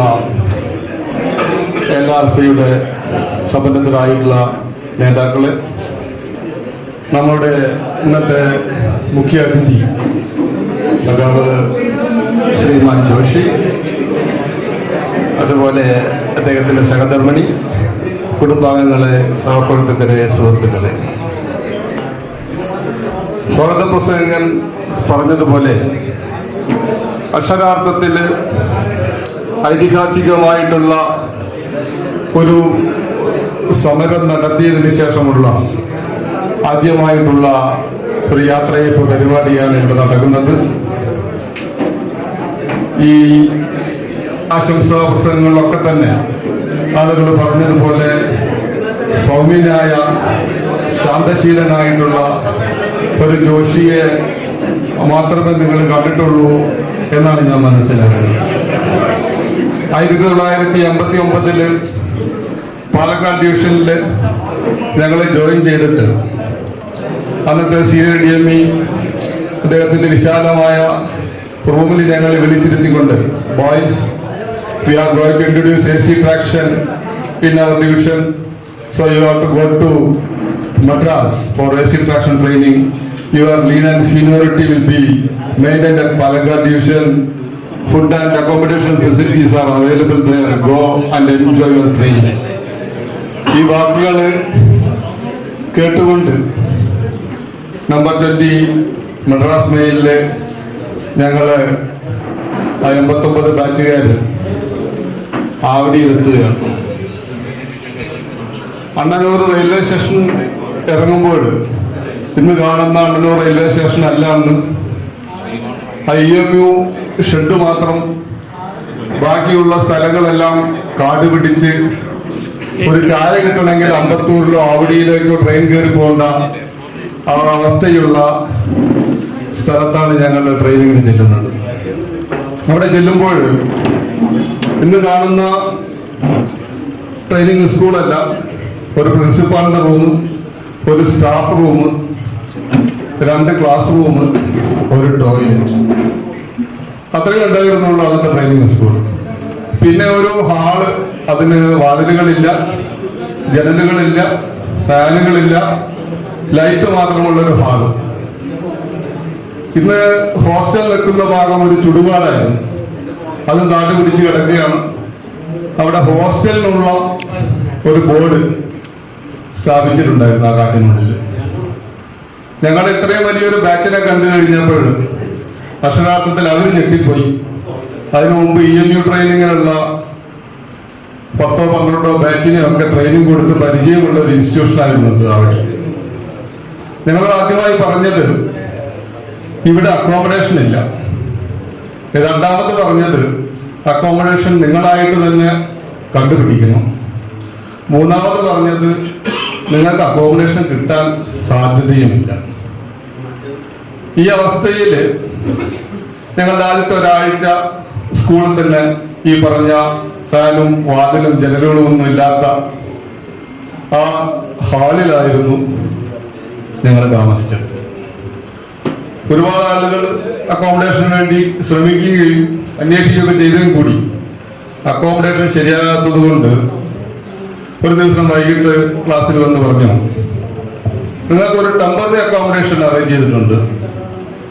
ബേസിൻ ബ്രിഡ്ജിലെ 2 ഫസ്റ്റ് ക്ലാസ് കോച്ചുകൾ അറേഞ്ച് ചെയ്തിട്ടുണ്ട്. അങ്ങനെ ഫസ്റ്റ് ക്ലാസ് കോച്ച് കണ്ടിട്ടുണ്ടോ? ആരും കണ്ടിട്ടില്ല. അങ്ങനെ ഫസ്റ്റ് ക്ലാസ് കോച്ചിനെ കുറിച്ചുള്ള വർണ്ണനകളാണ്. Separate coupes, you can lock the coupe, plenty of fans and lights. അങ്ങനെ ഫസ്റ്റ് ക്ലാസ് കൂപ്പുകളെ കുറിച്ചിട്ടുള്ള വർണ്ണനയൊക്കെ നടത്തിയിട്ട് നിങ്ങൾക്കൊരു പുറത്ത് പോയിട്ട് വാൾട്ടക്സ് റോഡിൽ നിന്ന് ഒരു ലോക്കൊക്കെ വാങ്ങി നിങ്ങളുടെ കൂപ്പ നിങ്ങൾക്ക് ലോക്ക് ചെയ്യാം. അങ്ങനെ ഞങ്ങൾ ബാഗും പെട്ടിയൊക്കെ ആയിട്ട് ബേസിൻ ബ്രിഡ്ജിലേക്ക് പോവുകയാണ്. അപ്പൊ അത്രയും വലിയൊരു യാർഡ് ഞങ്ങൾ ആദ്യമായിട്ടാണ് കാണുന്നത്. 10-25 അല്ല അതിൽ കൂടുതൽ ലൈനുകൾ ഇങ്ങനെ പരന്നു കിടക്കുന്ന 4 കിലോമീറ്ററോളം നീളത്തിൽ, 4-5-6 കിലോമീറ്റർ നീളത്തിൽ കിടക്കുന്ന ബേസിൻ ബ്രിഡ്ജ് യാർഡിലേക്ക് ഞങ്ങൾ വരിവരിയായിട്ട് ഈ ഫസ്റ്റ് ക്ലാസ് കോച്ച് അന്വേഷിച്ച് പോവുകയാണ്. അങ്ങനെ മദ്രാസിലെ കൂവൻ നദിയുടെ തീരത്താണ് ഈ ബേസിൻ ബ്രിഡ്ജ്. കൂവൻ നദിയുടെ മണമെല്ലാം കേട്ടുകൊണ്ട് ഞങ്ങളിങ്ങനെ അന്വേഷിച്ച് അവസാനം ഞങ്ങൾക്ക് 2 കോച്ചുകൾ കണ്ടു. ഫസ്റ്റ് ക്ലാസ് കോച്ച് നമ്പറൊക്കെ ഒത്തു നോക്കിയപ്പോൾ ശരിയാണ്, 12 നമ്പറൊക്കെ ഒക്കെയാണ്. 2 GS ആണ്. No door, no light, no fan. അപ്പോ ഇതിനകത്ത് താമസിക്കാൻ പറ്റില്ല എന്ന് പറഞ്ഞുകൊണ്ട് ആ അക്കോമഡേഷൻ നിരസിക്കാൻ വേണ്ടിയിട്ട് മുന്നിൽ നിന്ന ധീരനായിട്ടുള്ള ഒരു പോരാളിയായിരുന്നു സഖാവ് ഇയാൽ ജോഷി. അപ്പൊ ചില ആളുകളൊക്കെ അതല്ല റെയിൽവേ അഡ്മിനിസ്ട്രേഷൻ തന്നതല്ലേ, നമ്മളത് നിരാകരിച്ചാൽ അത് ദുരന്തമായുള്ള ഫലങ്ങൾ ഉണ്ടാക്കുക, അതുകൊണ്ട് നമുക്ക് ഇവിടെ തൽക്കാലത്തേക്ക് നിന്നാലോ എന്നൊക്കെ ചോദിച്ചെങ്കിൽ കൂടി അത്തരത്തിലുള്ള ചോദ്യങ്ങളെയൊക്കെ മുളയിലെ അടിച്ചമർത്തിക്കൊണ്ട് ആ തീരുമാനം നടപ്പിലാക്കുന്നതിന് വേണ്ടി മുൻപന്തിയിൽ നിന്നിട്ടുള്ള ധീരനായിട്ടുള്ള സൗമ്യനായിട്ടുള്ള ഒരു പോരാളിയാണ് റിയാദ് ജോഷി. ഇന്നത്തെ യാത്രായോഗത്തിന്റെ അധ്യക്ഷൻ KS മനോജ്, ഇന്നത്തെ വിശിഷ്ടാതിഥി നമ്മുടെ പ്രിയങ്കരനായ ശ്രീമാൻ ER ജോഷി, അദ്ദേഹത്തിന്റെ സഹധർമ്മിണി, മക്കൾ, കുടുംബാംഗങ്ങൾ, എൻ്റെ സുഹൃത്തുക്കള്. അദ്ദേഹത്തിന് റിട്ടയർമെന്റ് നീണ്ടുപോകാനുള്ള കാരണമാണ് എനിക്ക് ആദ്യം പറഞ്ഞത്. കാരണം കഴിഞ്ഞ ജൂൺ 1 തുടങ്ങി ജൂൺ 28 വരെ നമ്മുടെ സംഘടനയുടെ ഒരു വലിയ സമരം, വണ്ടി നിർത്താത്ത സമരം നടക്കുകയായിരുന്നു. PR അറസ്റ്റ് അവെയർ ചെയ്യാനുള്ള വിഷയം ഇവിടെല്ലാം DLP സമരം പറയുകയുണ്ടായി. അതുകൊണ്ടാണ് ഈ ഇത്രയും ജൂൺ 30 സർവീസിന് പോയെങ്കിലും ഈ 27 നീണ്ടുപോകാൻ കാരണം അതാണ്. അതിൻ്റെ ഒരു പ്രശ്നങ്ങൾ അതിൻ്റെ ഇതെല്ലാം നടക്കുന്നതുകൊണ്ടായിരുന്നു. നമ്മുടെ 3 സുഹൃത്തുക്കള്, സഹാക്കള് ഇപ്പോൾ ഇവിടെ ജോയിൻ ചെയ്യാൻ പറ്റാതെ നിൽക്കുന്ന വിഷയങ്ങളൊക്കെ ഉണ്ട്. അതിന്റെ പിരിമുറുക്കം എല്ലാവർക്കും ഉണ്ട്, സെക്രട്ടറി പറയുകയുണ്ടായി. പക്ഷെ എങ്കിൽ തന്നെ ഇത് ഒഴിവാക്കാൻ പറ്റുന്ന ചടങ്ങാണ്. നീണ്ടുപോയി 3 ആഴ്ച 4 ആഴ്ച നീണ്ടുപോയിരിക്കുന്നു ഇപ്പോൾ തന്നെ. അതുകൊണ്ടുള്ള ആ ഡിലേ വന്ന കാരണം അതാണ്. അത് ഒട്ടും ഒഴിവാക്കാൻ പറ്റുന്ന കാര്യമാണ്. പിന്നെ ഇവിടെ വന്നപ്പോൾ KP ഒറീസ് പറയുകയുണ്ടായി, സഖാവ് ഒറീസല്ലേ പറഞ്ഞത് അല്ലേ, എനിക്ക് കൃഷ്ണമോഹൻ. അപ്പൊ സഖാവ് എന്നുള്ളതിന്റെ മീനിങ് ഞാൻ ഗൂഗിളിൽ സെർച്ച് നോക്കിയപ്പോൾ അതിന് ചങ്ങാതി, സുഹൃത്ത്, ഒരുപാട് അർത്ഥങ്ങളുണ്ട്. അപ്പൊ അത് റഷ്യയിലാണ് പറയുക, കോമ്രേഡ് എന്നുള്ള വാക്ക് റഷ്യയിലാണ് തുടങ്ങിയതെന്നാണ് ചരിത്രം പറയുന്നത്. അതായത് കമ്മ്യൂണിസത്തിന് തുടക്കം റഷ്യയിലായതുകൊണ്ട് അവിടെയാണ് ഇതിന് ഉപയോഗം കൂടുതൽ. അതിന് എന്തും ചെയ്യാൻ തയ്യാറായ വ്യക്തി എന്ന അർത്ഥം മാത്രമല്ല, വേറെ അർത്ഥമൊന്നുമില്ല. പറഞ്ഞ് സഹയാത്രികൻ, ചങ്ങാതി, ഒരുപാട് മീനിങ്ങുകളുണ്ട് ഈ സഖാവ് വാക്കിന്. അപ്പൊ അതത്ര വലിയ വിഷയമാക്കേണ്ട കാര്യമില്ല. കാരണം പൊതുവെ ഇപ്പോഴത്തെ കാലഘട്ടത്തിന് പ്രത്യേകതയാണ് സഖാവ് നിൽക്കുമ്പോൾ മുഴുവൻ. ഈവൻ എന്റെ വീട്ടില് ഹൗസ് വാമിങ് കഴിഞ്ഞപ്പോൾ ഇവിടെ എന്റെ മൊമെന്റോസിലെല്ലാം കോമറേഡിലാണ്. അപ്പൊ എന്റെ പല ജനസുഹൃത്തുക്കളെ എന്താ നിങ്ങളെ കോമറേഡ് ആണോ എന്ന് ചോദിച്ചു. ഞാൻ കോമറേഡിനെ പറഞ്ഞെടുത്ത വാദം തന്നെയാണ്. കോമറേഡിന് അർത്ഥം സഖാവ് എന്ന് മാത്രം, അതിന് സഖാവിന്റെ അർത്ഥമുണ്ട്, സുഹൃത്തിന്റെ അർത്ഥമുണ്ട്, അങ്ങനെ പല മീനിങ്ങുകളുണ്ട്. അപ്പൊ അത്രയും മീനിങ്ങുള്ളതുകൊണ്ട് ജോഷി ഒട്ടും വിഷമിക്കാതിരിക്കണ്ട, തീർച്ചയായിട്ടും നല്ല അർത്ഥം തന്നെയാണ്. അതോടൊപ്പം തന്നെ ജോഷി ഞങ്ങളുടെ തൃശ്ശൂർ ജില്ലാക്കാരനെ കൂടിയാണ്. പക്ഷെ ഞങ്ങളുടെ ജില്ലാ കൂട്ടായ്മയൊന്നും ജോഷി ഇല്ല. ജോഷി മാറി നിൽക്കും. ഇനി ഞങ്ങൾക്ക് സാധ്യതയുണ്ട് ജോഷിയുടെ അടുത്ത്. അത് മാത്രമല്ല പെൻഷനേഴ്സിന്റെ ഒക്കെ സംഘടനയിലൊക്കെ ജോഷി വരണം. ആ ഭാഗത്തൊക്കെ ഞങ്ങളുടെ പെൻഷനേഴ്സിന്റെ ബ്രാഞ്ചൊക്കെ ഉണ്ട്. അപ്പൊ നമുക്ക് കൂടെ പറയുന്നില്ല, ഒരുപാട് വൈകി ആൾക്കാർ സംസാരിക്കപ്പെട്ടവരുണ്ട്. ജോഷിക്കും കുടുംബത്തിനും എനിക്കറിയാം റിട്ടയർമെന്റ് ലൈഫ് നേരത്തെ പറഞ്ഞല്ലോ, LPS ആയിട്ട് വർക്ക് ചെയ്യാൻ തയ്യാറായ വ്യക്തിയെ LPG ആക്കി കൊണ്ടുപോയും ജോഷിന്റെ വളരെ കൃത്യമായി അവതരിപ്പിച്ചു എന്റെ അർത്ഥം. കാരണം മരങ്കാരൻ താല്പര്യം മരകയറ്റി പകരക്ക് നിർത്തിക്കൊണ്ടുള്ള കഥ അദ്ദേഹം പറയുകയുണ്ടായി. വളരെ ശരിയാണ്. ഒരുപാട് പേർ അങ്ങനെയുണ്ട്. അപ്പൊ അതിലൂടെ പറഞ്ഞു ലൈൻ ബോക്സിന്റെ വിഷയങ്ങൾ വരുന്നു, കമ്പ്യൂട്ടറൈസ് റോബോട്ട്സ് ചെയ്തിരിക്കുന്ന രീതിയിലുള്ള ലിങ്കുകൾ വരാൻ പോകുന്നു. വളരെ 2-2.5 വർഷം കൊണ്ട് ഒരുപാട് മാറ്റം. ഇപ്പൊ ഞാൻ സർവീസ് 2.5 വർഷം കഴിഞ്ഞിരിക്കുന്നു. ഒരുപാട് മാറ്റങ്ങൾ വന്നിരിക്കുകയാണ്. അപ്പൊ കാലഘട്ടം ഇനി അങ്ങോട്ട് ഇനിയും മോശമായിക്കൊണ്ടിരിക്കുകയാണ്. അതുകൊണ്ട് തന്നെ VRS കൂടുകയും ചെയ്യും. അതുകൊണ്ട് ഇനിയുള്ള കാലഘട്ടം 5 വർഷം സർവീസായിരിക്കും ജോഷി ബാക്കിയുണ്ടെന്ന് പറയാൻ കഴിഞ്ഞത്. ജോഷി കുടുംബത്തിനും എല്ലാവിധ ആശംസ തരുന്നു. സന്തോഷപ്രദമായ ഒരു ജീവിതം. അതോടൊപ്പം ഞാൻ ഇവിടെ ശ്രീകണ്ഠൻ പറഞ്ഞൊരു വാക്ക് കവറെടുക്കാൻ ആഗ്രഹിക്കുക. എന്റെ സെന്റ് ഓഫ് ഫംഗ്ഷൻ ശ്രീകണ്ഠന്റെ വാക്ക് പറയുന്നുണ്ട്, ഒരു വാചകം പറയുണ്ടായി. അതായത് പ്രവർത്തനത്തെ പറഞ്ഞപ്പോ അദ്ദേഹം പറഞ്ഞത് ഒരു കവിയും ഒരു റിയൽ എസ്റ്റേറ്റുകാരും കൂടെ കടല കാണാൻ പോയപ്പോഴുള്ള കഥയാണ് അദ്ദേഹം പറഞ്ഞത്. വളരെ ശരിയാണത്. കവി കടലിന്റെ ആഴത്തെയും അതിന്റെ ആ സൗന്ദര്യത്തെ വിവരിച്ചപ്പോ റിയൽ എസ്റ്റേറ്റ് ചിന്തിച്ചെന്താണ്, ഈ കടലിനകത്ത് എത്ര ലോഡ് മണ്ണ് വേണ്ടി വരുന്നതാണ്. അതുകൊണ്ട് ജോഷിയുടെ വഴിക്കൂല. ജോഷി ഇഷ്ടം തീരുമാനിക്കട്ടെ, സംഘടനാ പ്രവർത്തനം നടത്തണോ, നാട്ടിൽ പ്രവർത്തിക്കണോ എന്നുള്ളത് ജോഷിയുടെ ഇഷ്ടം പോലെ ചെയ്യട്ടെ. അത് ജോഷിക്കാനുള്ള സ്വാതന്ത്ര്യം ഉണ്ടായിരിക്കും. അതാണ് ആ പറഞ്ഞ വാക്കുകളുടെ അർത്ഥം. തീരുമാനം കുടിക്കെടുക്കാം, സംഘടന സഹകരിക്കാം, ഇവിടെ കൺസ്ട്രക്ഷൻ യൂണിവേഴ്സിറ്റി സഹകരിക്കാം, ഒരുപാട് ആക്ടിവിറ്റീസും ചെയ്യാനോട് സഹകരിക്കാം. ഇതെല്ലാം ജോഷി ഇഷ്ടത്തിന് വിടുന്നു. ഈ കുടുംബത്തിൽ ഒരിക്കൽ കൂടി ആശംസ അറിയിച്ചുകൊണ്ട് നിർത്തുന്നു. നന്ദി.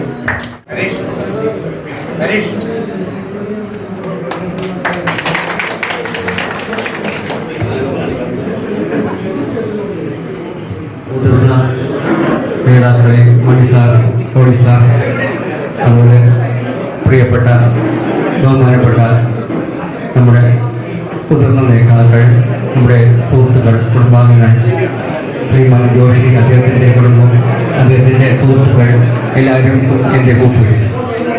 പ്രിയപ്പെട്ടവരെ, നമ്മുടെ ശ്രീമാൻ ജോഷി അദ്ദേഹം ഇന്ന് നമ്മൾ സ്നേഹാദരവ് നൽകി അദ്ദേഹത്തെ ഈ ഒഫീഷ്യൽ ഡ്യൂട്ടിയിൽ നിന്ന് നമ്മൾ മാറ്റി റെയിൽവേയിൽ നിന്ന് നമ്മുടെ ഒഫീഷ്യൽ ഡ്യൂട്ടിയിൽ നിന്ന് അദ്ദേഹം മാറുകയാണ്. അപ്പോൾ അദ്ദേഹം നമുക്ക് ഏവർക്കും പ്രിയപ്പെട്ടവനായിരുന്നു. അദ്ദേഹത്തിനെ പറ്റി പറയുകയാണെങ്കിൽ ഞാൻ എൻ്റെ ബാച്ചിൻ്റെ ഒരു ജസ്റ്റ് മുമ്പിൽ, ഞങ്ങളെല്ലാം ഒരേ ലിസ്റ്റിലായിരുന്നു, അദ്ദേഹം തൊട്ട് മുമ്പിലുള്ള ഒരു ബാച്ചിൽ നിന്നാണ് അദ്ദേഹം വന്നത്. അദ്ദേഹം വരാൻ എനിക്ക് ശേഷം കുറച്ച് നാളുകൾക്ക് ശേഷമാണ് ഈ ന്യൂസിലേക്ക് വന്നത്. പക്ഷെ അദ്ദേഹം വന്നപ്പോഴും ഒന്ന് കണ്ടപ്പോഴും എല്ലാം അദ്ദേഹത്തിൻ്റെ ആ ഒരു സൗഹൃദപരമായ ഒരു പെരുമാറ്റം, എപ്പോഴും സ്നേഹപൂർവ്വമുള്ളൊരു, കണ്ടാൽ എപ്പോഴും നമ്മുടെ ഒരു മാസ്മരികമായ ഒരു അദ്ദേഹത്തിൻ്റെ ആ ഒരു പെരുമാറ്റം, അതൊക്കെ എന്നെ ഭയങ്കരമായിട്ട് വളരെ ആകർഷിച്ചിരുന്നു. അദ്ദേഹം അധികം വർത്തമാനം പറയില്ല, പക്ഷേ ഒരു അദ്ദേഹത്തിൻ്റെ ആ ഒരു നോട്ടം, ചിരി, നമ്മളോട് ചേർന്നുള്ള ഒരു സംസാരം, ഇതെല്ലാം ഒരു പ്രത്യേകതയുണ്ടായിരുന്നു. അപ്പോൾ എന്തുകൊണ്ടെന്ന് വെച്ചാൽ അങ്ങനെ അദ്ദേഹത്തെ വളരെയധികം ഇഷ്ടപ്പെട്ടിരുന്നു. കൂടാതെ ഇപ്പോൾ നമ്മൾ അദ്ദേഹത്തിൻ്റെ ആ ഒരു VRS നമ്മൾ ആഘോഷിക്കുകയാണ്. എന്തുകൊണ്ടെന്നാൽ അദ്ദേഹം ജീവിതത്തിൽ ആഗ്രഹിച്ചിരുന്നത് ഒരു ഷണ്ടറിൻ്റെ ഡ്യൂട്ടി പ്രധാനമായിട്ടും കൃത്യനിഷ്ഠയോടുകൂടി ചെയ്ത് ജീവിതം ഒഫീഷ്യൽ ഡ്യൂട്ടി കൃത്യമായിട്ടും അവസാനിപ്പിക്കാനാണ് അദ്ദേഹം ആഗ്രഹിച്ചിരുന്നത്.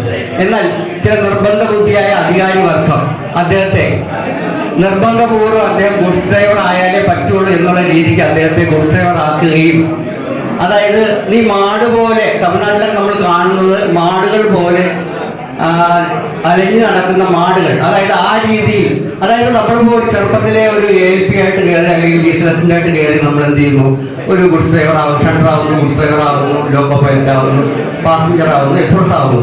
അതായത് നമ്മൾ വീട്ടിൽ നിന്ന് നമ്മുടെ ജീവിത സായാഹ്നത്തിൽ, അതായത് ഔദ്യോഗിക ജീവിത സായാഹ്നത്തിൽ നമ്മൾ പോകുമ്പോൾ ആ ഒരു പാസഞ്ചർ എക്സ്പ്രസ് ട്രെയിൻസ് എന്നൊക്കെ പറഞ്ഞാൽ നമുക്ക് കൃത്യമായിട്ട് ഒരു സ്ഥലത്തേക്ക് പോകുന്നു, തിരിച്ച് നമ്മൾ വേറൊരു വണ്ടിയുടെ സമയത്ത് വരുന്നു എന്നുള്ളത് നമുക്കൊരു കൃത്യത ഉണ്ടാവും. പക്ഷെ എന്നാൽ ഒരു ഗുഡ്സ് ഡ്രൈവർ ആകുമ്പോഴത്തേക്കും അത് ചെറുപ്പകാലത്ത് നമുക്കൊരു ഷട്ടറായി കഴിഞ്ഞാൽ അടുത്ത പ്രൊമോഷൻ എന്ന് പറഞ്ഞാൽ മധ്യ നമ്മുടെ ഒഫീഷ്യൽ ഡ്യൂട്ടിയിലുള്ള ഒരു മധ്യ ഭാഗത്തുള്ള സമയത്ത് നമ്മൾ ഗുഡ്സ് ഡ്രൈവർ ആകുമ്പോൾ നമുക്കത് എൻജോയ് ചെയ്യാനും നമുക്കത് കേപ്പബിളായിട്ട് ചെയ്യാനുള്ള എല്ലാ കഴിവുകളും ഉണ്ടാവും. പക്ഷെ ഒരു ഔദ്യോഗിക ജീവിതത്തിൻ്റെ ഒരു സായാഹ്നത്തിൽ, അതായത് പ്രായം ഒരു 50-55 കഴിഞ്ഞതിന് ശേഷം ഒരു ജീവിതം എന്ന് പറയുന്നത്, ഒരു ഗുഡ്സ് ഡ്രൈവറുടെ ജീവിതം എന്ന് പറയുന്നത് അത് കഷ്ടപ്പെട്ട് ഉള്ള ജീവിതമാണ്. അതായത് വീട്ടിൽ നിന്ന് മാറി നിൽക്കുക, ഡ്യൂട്ടി കഴിഞ്ഞ് വന്നു കഴിഞ്ഞാൽ പിന്നെ വീട്ടിലേക്ക് പോകാനുള്ള കഷ്ടപ്പാട്, 16 മണിക്കൂറിനകത്ത് വീണ്ടും വരിക, ഇതൊക്കെ പറഞ്ഞു കഴിഞ്ഞാൽ അതൊരു ബുദ്ധിമുട്ടുള്ള ഒരു പ്രയാസമുള്ള ഒരു സന്ദർഭമാണ്.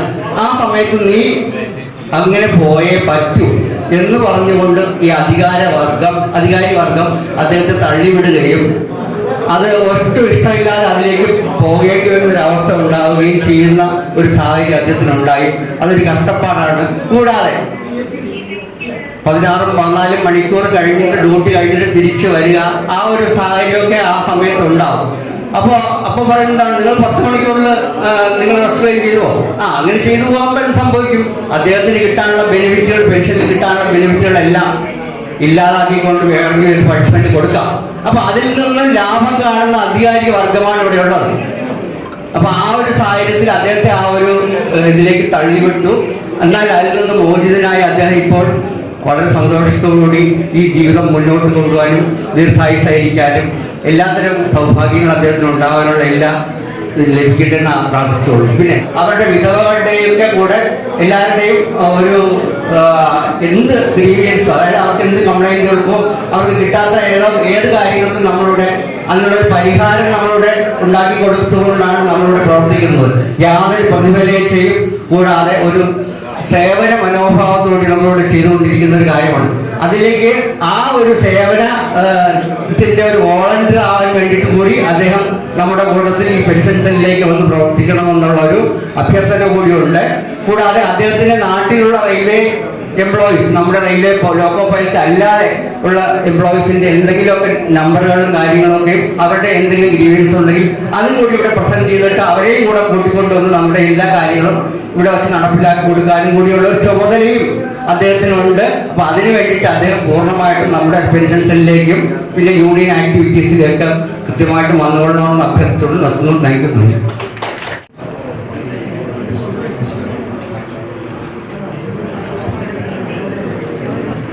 ബഹുമാനപ്പെട്ട അധ്യക്ഷൻ, ഇന്നത്തെ ചീഫ് ഗസ്റ്റ്, ജോഷി ഫാമിലി, സുഹൃത്തുക്കളെ, ജോഷിയെ പറ്റി എല്ലാവരും പറയുന്ന പോലെ തന്നെ വളരെ സൗമ്യനും ശാന്തനുമായ ഒരാളായിരുന്നു. അത് എൻ്റെ ഗ്രൂപ്പിലുള്ള ഒരു വ്യക്തിയായിരുന്നു. വളരെ ടെൻഷൻ ഫ്രീ ആയിട്ടാണ് വർക്ക് ചെയ്തിരുന്നത്. ബുക്സൊക്കെ വളരെ സിമ്പിളായിട്ട് വർക്ക് ചെയ്തിരുന്നു. പക്ഷെ ആൾ അത് ആഗ്രഹിച്ചിരുന്നില്ല. ഒരു ഷണ്ടറായിട്ട് റിട്ടയർ ആവാനുള്ള മാനസികാവസ്ഥയിലായിരുന്നു. എന്തായാലും ഷണ്ടറായിരുന്നെങ്കിൽ ആൾ നിന്നേനെ, കംപ്ലീറ്റ് ആയാലും. എന്തായാലും കുഴപ്പമില്ല, ആളും വിചാരിച്ചു ആൾ പോവാണ്. ആൾക്കും ഫാമിലിക്കും എല്ലാ ആശംസകളും നേരുന്നു. ബഹുമാനപ്പെട്ട അധ്യക്ഷൻ, ഇന്നത്തെ വിശിഷ്ട വ്യക്തിത്വങ്ങൾ സഖാവ് ER ജോഷി, അദ്ദേഹത്തിൻ്റെ പ്രിയപത്നി സുജ ടീച്ചർ, മറ്റ് വേദിയിലും സദസ്സിലുമുള്ള ബഹുമാന്യരെ, പ്രിയപ്പെട്ട കുടുംബാംഗങ്ങളെ, സുഹൃത്തുക്കളെ, ജോഷി ചേട്ടൻ്റെ ഈ റിട്ടയർമെന്റ് ഇപ്പോൾ all India local running staff അസോസിയേഷനെ സംബന്ധിച്ചിടത്തോളം ഒരു ശക്തമായ ഒരു പ്രക്ഷോഭ പരിപാടിയുടെ ഇടയിൽ അദ്ദേഹത്തിന്റെ ഒരു റിട്ടയർമെന്റ് നടന്നു എന്നതുകൊണ്ട് അതിന് സാഹചര്യങ്ങളും അദ്ദേഹം റിട്ടയർ ചെയ്ത് PRS കൊടുക്കാനുണ്ടായ സാഹചര്യങ്ങളെ കുറിച്ചൊക്കെ നമ്മുടെ നേതാക്കളൊക്കെ ഇവിടെ സംസാരിച്ചു. ആദ്യമായി എനിക്ക് ഈ ഒരു അവസരത്തിൽ ജോഷി ചേട്ടന് ഒരു സന്തോഷകരമായ സുഖകരമായ റിട്ടയർമെന്റ് ജീവിതം ആശംസിക്കുക എന്നുള്ളതാണ് ചെയ്യാനുള്ളത്. അത് അദ്ദേഹത്തിനും കുടുംബത്തിനും ഒരു സന്തോഷകരമായ ഒരു റിട്ടയർമെന്റ് ജീവിതം ആശംസിക്കുകയാണ്. പിന്നെ ജോഷി ചേട്ടനെ കുറിച്ച് പറയുകയാണെങ്കിൽ, all India local running staff association എന്ന ഈ ഒരു സമര സംഘടനയുടെ ശരിക്കും പറഞ്ഞ ഓരോ അംഗങ്ങളും പോരാളികളാണ്. ഇപ്പൊ സംഘടനയുടെ ധീരരായ പോരാളികൾ എന്നൊക്കെ വിശേഷിപ്പിച്ച് നമ്മൾ പല ആൾക്കാരെയും പറയുമ്പോൾ അവരൊക്കെ ചിലപ്പോൾ അവരുടെ പ്രവർത്തനങ്ങളിലൊക്കെ ഒരുപാട് സംസാരിച്ച് അല്ലെങ്കിൽ ഒരുപാട് ബഹളങ്ങളൊക്കെ വെച്ച് എന്നും നമ്മളൊരു സമര സംഘടനയായിട്ട് അല്ലെങ്കിൽ നമ്മൾ ധീരരായ പോരാളികൾ എന്നൊക്കെ പറയുന്നത് എന്തുകൊണ്ടെന്ന് വെച്ചാൽ നമ്മളുടെ ഓരോ ചെറിയ ചെറിയ ആവശ്യങ്ങൾ പോലും നിരന്തരമായി നമ്മൾ വഴക്കുണ്ടാക്കി മേടിക്കേണ്ട അവസ്ഥയാണ് ഈ റെയിൽവേ സർവീസിൽ നമുക്കുള്ളത്. അപ്പൊ അങ്ങനെയുള്ള ഒരു സാഹചര്യത്തിൽ എല്ലാ കാര്യങ്ങൾക്കും വേണ്ടി ഫൈറ്റ് ചെയ്യുന്ന ആൾക്കാരൊക്കെ ഭയങ്കര ശക്തരായ പോരാളികൾ എന്നൊക്കെ പറയും. പക്ഷെ അതിൽ നിന്ന് വ്യത്യസ്തനായി അതിലും ശക്തനായ ഒരു പോരാളിയാണ് ജോഷി ചേട്ടൻ എന്നുള്ളതാണ് എനിക്ക് മനസ്സിലായിട്ടുള്ള കാര്യം. അതിന്റെ കാര്യം എന്താണെന്ന് വെച്ചാൽ, ജോലി ചെയ്യുന്നത് വളരെ കൃത്യതയോടുകൂടി കൃത്യസമയം പാലിക്കുകയും ചെയ്യുന്ന ജോലിയിൽ 100% ആത്മാർത്ഥത പുലർത്തുകയും അങ്ങനെ ചെയ്യുന്ന ഒരു ആളാണ്. ഞാൻ ഒരിക്കലും ഒരു ഉദാഹരണം പറഞ്ഞു കഴിഞ്ഞാൽ, ജോഷി ചേട്ടൻ ഈ എന്തുകൊണ്ട് ഒരു പോരാളിയായി മാറുന്നു, അല്ലെങ്കിൽ സംഘടനയുടെ ശക്തമായ ഒരു ആയുധം തന്നെ എന്ന് വേണമെങ്കിൽ നമ്മൾ പറയാം. എന്താ വെച്ചാല് അദ്ദേഹം ചെയ്യേണ്ട കാര്യം, നമ്മളൊക്കെ ഒരു കാര്യം പറയാനായിട്ട് ഒരുപാട് എക്സ്പ്ലനേഷൻസും ഒരുപാട് ബഹളങ്ങളും ഒക്കെ വയ്ക്കുമ്പോൾ അദ്ദേഹത്തിന്റെ മൗനം അല്ലെങ്കിൽ 1-2 വാക്കിലുള്ള ഒരു മറുപടി തന്നെ എല്ലാം പൂർണ്ണമാണ്. ഞാൻ ഒരിക്കൽ ഷണ്ടിങ് ഡ്യൂട്ടി ചെയ്യുന്നതിനിടയിൽ ഹാൻഡിങ് ഓവർ, ജോഷി ചേട്ടനാണ് ഹാൻഡിങ് ഓവർ ചെയ്യുന്നത്. അപ്പൊ നമ്മൾ പറയുന്ന ഈ ലോക്കോ 3 അവിടെ ഇരിക്കുന്നു, ഷെഡിൽ ഇരിപ്പുണ്ട്, AC ലേബലിൽ 4 ലോക്കോ ഇരിക്കുന്നു. ഇതിൽ ഓരോന്നിന്റെ നോമിനേഷൻ വെച്ചിട്ട് അടുത്ത ആൾക്ക് ഹാൻഡ് ഓവർ ചെയ്യുന്ന ആൾക്ക് പറയുമ്പോൾ ജോഷി ചേട്ടൻ വളരെ സിമ്പിളായിട്ട് പറഞ്ഞു, നിന്റെ ജോലി കഴിഞ്ഞില്ലേ, നിനക്ക് വീട്ടിൽ പോയിക്കൂടെ, എനിക്കുള്ള പണി അവര് പറയാം, അവര് ചെയ്തു, അത് ഞാൻ ചെയ്തോളാം. അത്ര നമ്മളുടെ ടെൻഷൻ ആയിരുന്നു ഈ വണ്ടി ഈ ലോക്കോ ആർക്ക് കൊടുക്കണം, ഏത് ലോക്കോ ഒക്കെ എടുക്കുന്നത് നമ്മൾ ഭയങ്കര ടെൻഷനാണ്. ഇദ്ദേഹത്തെ ഇതെല്ലാം പറഞ്ഞിട്ട് ധരിപ്പിച്ചിട്ട് പോകാന്ന് വിചാരിച്ചപ്പോൾ പുള്ളി പറഞ്ഞു, എന്റെ പണി അവര് പറയാം, അത് ഞാൻ ചെയ്തോളാം. അത് തന്നെയാണ് ഞാൻ ഈ പറഞ്ഞത്, ഒരു ആയുധം എന്നുള്ളത്. ഒരു വളരെ നിശബ്ദതയോടുകൂടി ഏറ്റവും എന്നാൽ ആക്രമിയാകുക എന്ന് പറയുന്നത് ആ രീതിയിലൊക്കെ തന്നെയായിരിക്കും. അപ്പോൾ നമ്മുടെ ഈ പ്രിയപ്പെട്ട ജോഷി ചേട്ടന് എല്ലാവിധ ആശംസകളും സൗഭാഗ്യങ്ങളും ഒരു ആയുരാരോഗ്യങ്ങളും നേരുകയാണ് ഈ അവസരത്തിൽ. ജോഷിയും കൊടുക്കും റെയിൽവേ ജീവനക്കാരുടെ ലോക്കോ പൈലറ്റുമാരുടെ വളരെ നിർണായകമായ അടിസ്ഥാനപരമായ ആവശ്യങ്ങളിലൂടെ ഒരു സമരം അവസാനിച്ചതിന് ശേഷമാണ് നമ്മൾ ഇന്ന് സഖാവ് ജോഷിക്കൊരു വിടവാങ്ങൽ ചടങ്ങ് നടത്തുന്നത്. സമരത്തിന്റെ കാര്യങ്ങൾ എല്ലാ ഘട്ടത്തിലും എല്ലായിടത്തും എത്തി എന്നുള്ളതിന്റെ തെളിവാണ് നേരത്തെ പ്രഖ്യാപിച്ച 5600 വേക്കൻസികളിൽ നിന്ന് 18,000 ഒഴിവുകളുടെ എണ്ണം വർദ്ധിച്ചത്. 18,000-ഓളം ഒഴിവുകൾ നമ്മൾ ഇന്നും നിലവിലിരിക്കുന്ന ജീവനക്കാരൻ ചെയ്തുകൊണ്ടിരിക്കുന്നു എന്നുള്ളതിന്റെ ഒരു തെളിവാണ് മന്ത്രി ഇത്രയും ആളുകളെ പോസ്റ്റ് ചെയ്യാൻ തീരുമാനിച്ചിട്ടുള്ളത്. ഒപ്പം തന്നെ ലീഗുകളിലും മറ്റും വരുന്ന പരിഷ്കാരങ്ങളെ കുറിച്ചൊക്കെ വളരെ ധാരാളമായി സംസാരിച്ചിട്ടുണ്ട്. എന്തായാലും ജോഷിയൊക്കെ സർവീസിൽ വരുമ്പോൾ എനിക്ക് തോന്നുന്നത് ഇരിക്കാനൊരു പട്ടക്കസേര മാത്രമുള്ള ഒരു സ്റ്റൂൾ മാത്രമുള്ള കാലത്ത് നാം തുടങ്ങിയത് ഇപ്പം എന്തായാലും രണ്ടു ബംഗ്ലാവുകളിൽ AC ഉള്ള കാലത്ത് അത്യാവശ്യം കുറച്ച് മാറ്റങ്ങൾ തൊഴിൽ സാഹചര്യങ്ങൾ ഉണ്ടായ സമയത്താണ് റിട്ടയർ ആവുന്നത്. ഇനിയും റണ്ണിംഗ് സ്റ്റാഫിന്റെ ഈ തൊഴിൽ സാഹചര്യങ്ങൾ മെച്ചപ്പെടുത്താനുള്ള പോരാട്ടങ്ങൾക്ക് ജോഷിയുടെ കൂടെ പങ്കാളിത്തം പ്രതീക്ഷിച്ചുകൊണ്ട് ജോഷിക്കും കുടുംബത്തിനും എല്ലാ ആശംസകളും നേർന്നുകൊണ്ട് ഞാൻ അവസാനിപ്പിക്കുന്നു.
ജോഷിയുടെ റിട്ടയർമെന്റ് ഫംഗ്ഷനിലൂടെ നിൽക്കുമ്പോൾ ദേവദാസ് മുമ്പ് പറഞ്ഞതുപോലെ തന്നെ ഞങ്ങൾ അങ്ങനെ ഒരു ബാച്ച് ആദ്യം ജോഷിയെ കണ്ടുമുട്ടിയ ആ സംഭവം ഇതൊക്കെ ഓർമ്മ വരുന്നുണ്ട്. ദേവദാസ് പറഞ്ഞതുപോലെ ഒരു കഷ്ടപ്പാടുകളുടെ ഒരു നിര തന്നെയായിരുന്നു ഞങ്ങൾ റെയിൽവേയിൽ കയറുമ്പോൾ അനുഭവിക്കേണ്ടി വന്നത്. പോസ്റ്റിംഗ് മദ്രാസിൽ ട്രെയിനിങ് വളരെ ദുഷ്കരമായ സാഹചര്യത്തിൽ താമസസൗകര്യമില്ല. ഇതെല്ലാം കഴിഞ്ഞും പാലക്കാട് ഡിവിഷനിലേക്കാണ് തിരഞ്ഞെടുക്കപ്പെട്ടതെങ്കിലും അവസാനം പോസ്റ്റിംഗ് തരുന്നത് മദ്രാസ് ഡിവിഷനിൽ. കാരണം പറഞ്ഞത് ഞങ്ങൾ AC ട്രെയിനിങ് ആണുള്ളത്, ഇവിടെ AC ട്രാക്ഷൻ തുടങ്ങിയിട്ടില്ല, അതുകൊണ്ട് ഇവിടെ പോസ്റ്റ് ചെയ്യാൻ പറ്റില്ല എന്ന്. അതിന് ഞങ്ങൾ കോടതിയിൽ പോയി അനുകൂലമായ ഒരു വിധി സമ്പാദിക്കേണ്ടി വന്നു ഞങ്ങളുടെ ബാച്ചിന് പാലക്കാടേക്ക് വരുവാൻ. അങ്ങനെ തുടക്കം മുതൽ പ്രതികൂല സാഹചര്യങ്ങളോട് റെയിൽവേയുടെ നിശ്ചയദാർഢ്യമായ നിലപാടുകളോടുമൊക്കെ ഏറ്റുമുട്ടിയാണ് ഞങ്ങളുടെ ബാച്ച് വളർന്നത്. അതില് ആദ്യം തന്നെ ഞാനൊക്കെ ഒരു മലമുട്ടിന്ന് വന്ന ആളാണ്. അങ്ങനെ പുറത്ത് വലിയ ലോകപരിചയമൊന്നും ഇല്ലാതെ വന്ന് റെയിൽവേയിൽ വന്ന ആ കാലത്ത്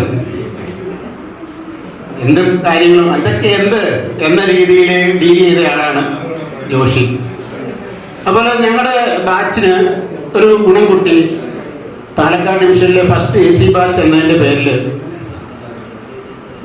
മറ്റ് ആളുകൾ AC പോകാൻ വിസമ്മതിച്ചപ്പോൾ ആദ്യം തന്നെ മറ്റ് ഞങ്ങളുടെ സീനിയറായിട്ടുള്ള ആൾക്കാർ ഒഫീഷ്യേറ്റ് ചെയ്യുന്നതിന് മുമ്പ് തന്നെ ലോക്കോ പൈലറ്റ് ഗുഡ്സായിട്ട് ഒഫീഷ്യേറ്റ് ചെയ്യാനുള്ള ഒരു അവസരം ഞങ്ങളുടെ ബാച്ചിന് കിട്ടി, AC ഗുഡ്സ് ഡ്രൈവറായിട്ട്.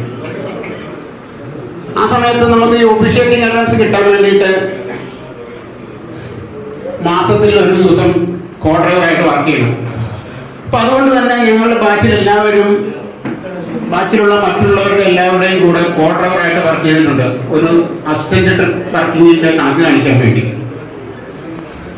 അപ്പോൾ അസിസ്റ്റന്റായിട്ട് അധികകാലമൊന്നും വർക്ക് ചെയ്യാതെ ഗുഡ്സ് ലോക്കോ പൈലറ്റായിട്ട് വർക്ക് ചെയ്യാൻ അവസരം കിട്ടുമ്പോൾ തീർച്ചയായിട്ടും എല്ലാവർക്കും പേടിയാണ്, പേടിച്ചാണ് ഓടിക്കുന്നത്. പക്ഷെ അന്നത്തെ സാഹചര്യത്തിൽ വളരെ ഒരു സന്തോഷമുണ്ട്. നമ്മുടെ സീനിയർ ആയിട്ടുള്ള ആൾക്കാർക്ക് പോലും കിട്ടാത്ത ഒരു അവസരം കിട്ടിയെന്ന് സന്തോഷമുണ്ടെങ്കിൽ പോലും അത് പ്രാക്ടിക്കലായിട്ട് ഇംപ്ലിമെന്റ് ചെയ്യാൻ പേടിയുണ്ട്. പക്ഷെ ആ സമയത്തും ജോഷിയുടെ കൂടെ ക്വാർട്ടറിൽ പോയാൽ നമ്മുടെ ആ പേടിയെല്ലാം മാറും. കാരണം ഡ്രൈവിങ്ങിൽ അത്രമാത്രം ആ ഒരു സീരിയസ്നെസ് കാണിക്കുകയും വളരെ ആക്യുറസി കാണിക്കുകയും ചെയ്ത ആളാണ് ജോഷി. വളരെ ക്രേസോട് കൂടി ഡ്രൈവിംഗ് വളരെ ഇൻട്രസ്റ്റോട് കൂടി ഡ്രൈവിംഗ് നടത്തിയ വ്യക്തി. ഞങ്ങളെല്ലാവരും പരസ്പരം ജോഷി ഇല്ലാത്തപ്പോൾ പറയുമായിരുന്നു, എടാ ജോഷിയുടെ ഡ്രൈവിംഗ് അവൻ്റെ കൂടെ പോകണം ഡ്രൈവിംഗ് കാണണമെങ്കിൽ എന്ന് പറയുമായിരുന്നു.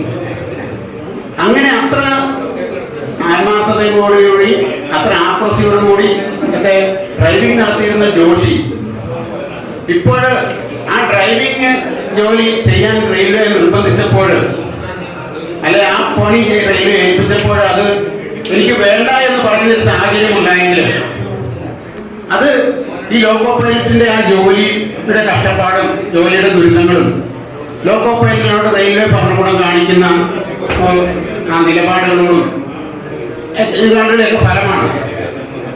അപ്പൊ അത്രയും നല്ല ഒരു ലോക്കോ പൈലറ്റ് ആയിട്ട് വർക്ക് ചെയ്യേണ്ട ആളാണ് ജോഷി.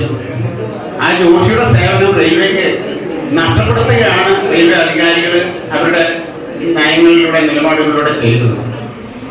എന്തായാലും ജോഷി ആഗ്രഹിച്ചതുപോലെ തന്നെ ആ ഇഷ്ടപ്പെടാത്ത പണി ഒഴിവാക്കി പോകാൻ അവസരം കിട്ടി. അതിൽ ജോഷിക്കും ജോഷിയുടെ കുടുംബാംഗങ്ങൾക്കും കുടുംബത്തോടൊത്ത് ദീർഘകാലം സന്തോഷകരമായ ഒരു റിട്ടയർമെന്റ് ജീവിതം ആശംസിച്ചുകൊണ്ട് നിർത്തുന്നു. നന്ദി, നമസ്കാരം. ബഹുമാൻ ശ്രീ അദ്ദേഹത്തിൻ്റെ ശ്രീ KS മനോജ് ഇന്ന് ഈ പരിപാടിയിൽ പങ്കെടുക്കുന്ന എല്ലാവർക്കും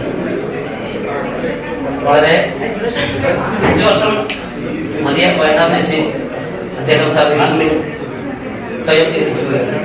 ഒന്നോർത്താൽ ഈ കാലഘട്ടത്തിൽ അത് നല്ലതാണ്. കാരണം ലോക്കോ പൈലറ്റിന്റെ പണി വളരെ ബുദ്ധിമുട്ടായി തീർന്നുകൊണ്ടിരിക്കുന്ന ഈ സാഹചര്യത്തിൽ അദ്ദേഹത്തിന് അങ്ങനെ ഒരു തോന്നലുണ്ടായി ആ രീതിയിൽ പോകേണ്ടി വന്നത് ഒരു കാരണം കൊണ്ട് നല്ലതാണ്. എങ്കിലും നമുക്കൊരു ലോക്കോ പൈലറ്റ് നഷ്ടപ്പെട്ടു. 5 വർഷം സർവീസുള്ള ഒരു ലോക്കോ പൈലറ്റ് നഷ്ടപ്പെട്ടു എന്നാണ് എനിക്ക് എൻ്റെ ഇതിൽ കാഴ്ചപ്പാടിൽ. എങ്കിലും അദ്ദേഹത്തിന് ഇങ്ങനെ വരുന്ന കാലം ആരോഗ്യത്തോടുകൂടി ഇരിക്കട്ടെ എന്ന് ആശംസിച്ചുകൊണ്ട് ഞാൻ അവരോട് പ്രോത്സാഹിപ്പിക്കും. ഏതാനും പരിചിത മുഖങ്ങളൊഴിച്ച് ബാക്കിയെല്ലാം യുവ തലമുറയാണ് ഞാൻ കാണുന്നത്. അതുകൊണ്ടൊരു സ്വയം പരിചയപ്പെടുത്തൽ ആവശ്യമാണെന്ന് തോന്നുന്നു. ഞാൻ കൃഷ്ണകുമാർ, ചാലക്കുടി സ്റ്റേഷൻ സൂപ്രണ്ടായിട്ട് കഴിഞ്ഞ 2 മാസം മുമ്പ് ഞാൻ റിട്ടയർ ചെയ്തു. സ്റ്റേജിലിരിക്കുന്നവര് എൻ്റെ പരിചയക്കാരെ സുഹൃത്തുക്കളൊക്കെയാണ്. അപ്പോ ഈ അവസരം എനിക്ക് തന്ന ഇതിന്റെ ഭാരവാഹികൾക്ക് നന്ദി പറഞ്ഞുകൊണ്ട് തുടങ്ങിയാണ്. എന്ത് പറയണം, ഞാനൊരു കൂട്ടം തെറ്റി മേഞ്ഞു നടക്കുന്ന ഒരാളിനെ പോലെ ആണ് തോന്നുന്നത്. ഒരു സ്റ്റേഷൻ മാസ്റ്റർ പോലും ഇതിൽ ഇല്ല. എല്ലാവരും ലോക്കോ പൈലറ്റ് വളരെ കുറച്ച് 2-3 പോയിന്റ്സ്മാരെ കണ്ടു ഞാൻ. സ്റ്റേഷൻ മാസ്റ്റർമാരെ കൊണ്ട് നിരീക്ഷിച്ചാൽ മാത്രമല്ലേ ഉള്ളൂ ഇപ്പൊ ഇവിടെ. അപ്പോ അതിനെനിക്കൊരു ഭാഗ്യം സിദ്ധിച്ചു. ഒരു സ്റ്റേഷൻ മാസ്റ്റർ, പഴയൊരു സ്റ്റേഷൻ മാഷെ ഒരു പഴയ ഷണ്ടർ വിളിച്ചു എന്നതിലുപരി എന്റെ സുഹൃത്തും നാട്ടുകാരനുമാണ് ശ്രീ ജോഷി. അതുകൊണ്ടാണ് ജോഷി എന്നെ ഈ ഇതിലേക്ക് ഒരു വാട്സാപ്പിലൊരു മെസ്സേജ് മാത്രമേ ഇട്ടുള്ളൂ. ശരിക്കും ഞാൻ വരാൻ പാടില്ലാത്തതാണ്. ഇതേപോലെ ഞാനൊരു മെസ്സേജ് ജോഷിക്കിട്ടപ്പോ ജോഷി നിഷ്കരണം അതിനെ അവഗണിക്കുകയും എന്റെ റിട്ടയർമെന്റ് ഗംഭീരമായിട്ട് ചാലക്കുടിയിൽ വെച്ച് നടത്തി വരികയുണ്ടായില്ല. എന്നാലും ഞാൻ അങ്ങനെയല്ലല്ലോ. റിട്ടയർ ചെയ്യുമ്പോൾ നമ്മുടെ ആ ഇടയ്ക്ക് മാറും. എന്നാലും കുഴപ്പമില്ല. ഞാൻ വീട്ടിൽ നിന്ന് ചിന്തിച്ചു പോട്ടെ ജോഷി. അതുകൊണ്ടാണ് ജോഷി ഞാൻ വന്നത്.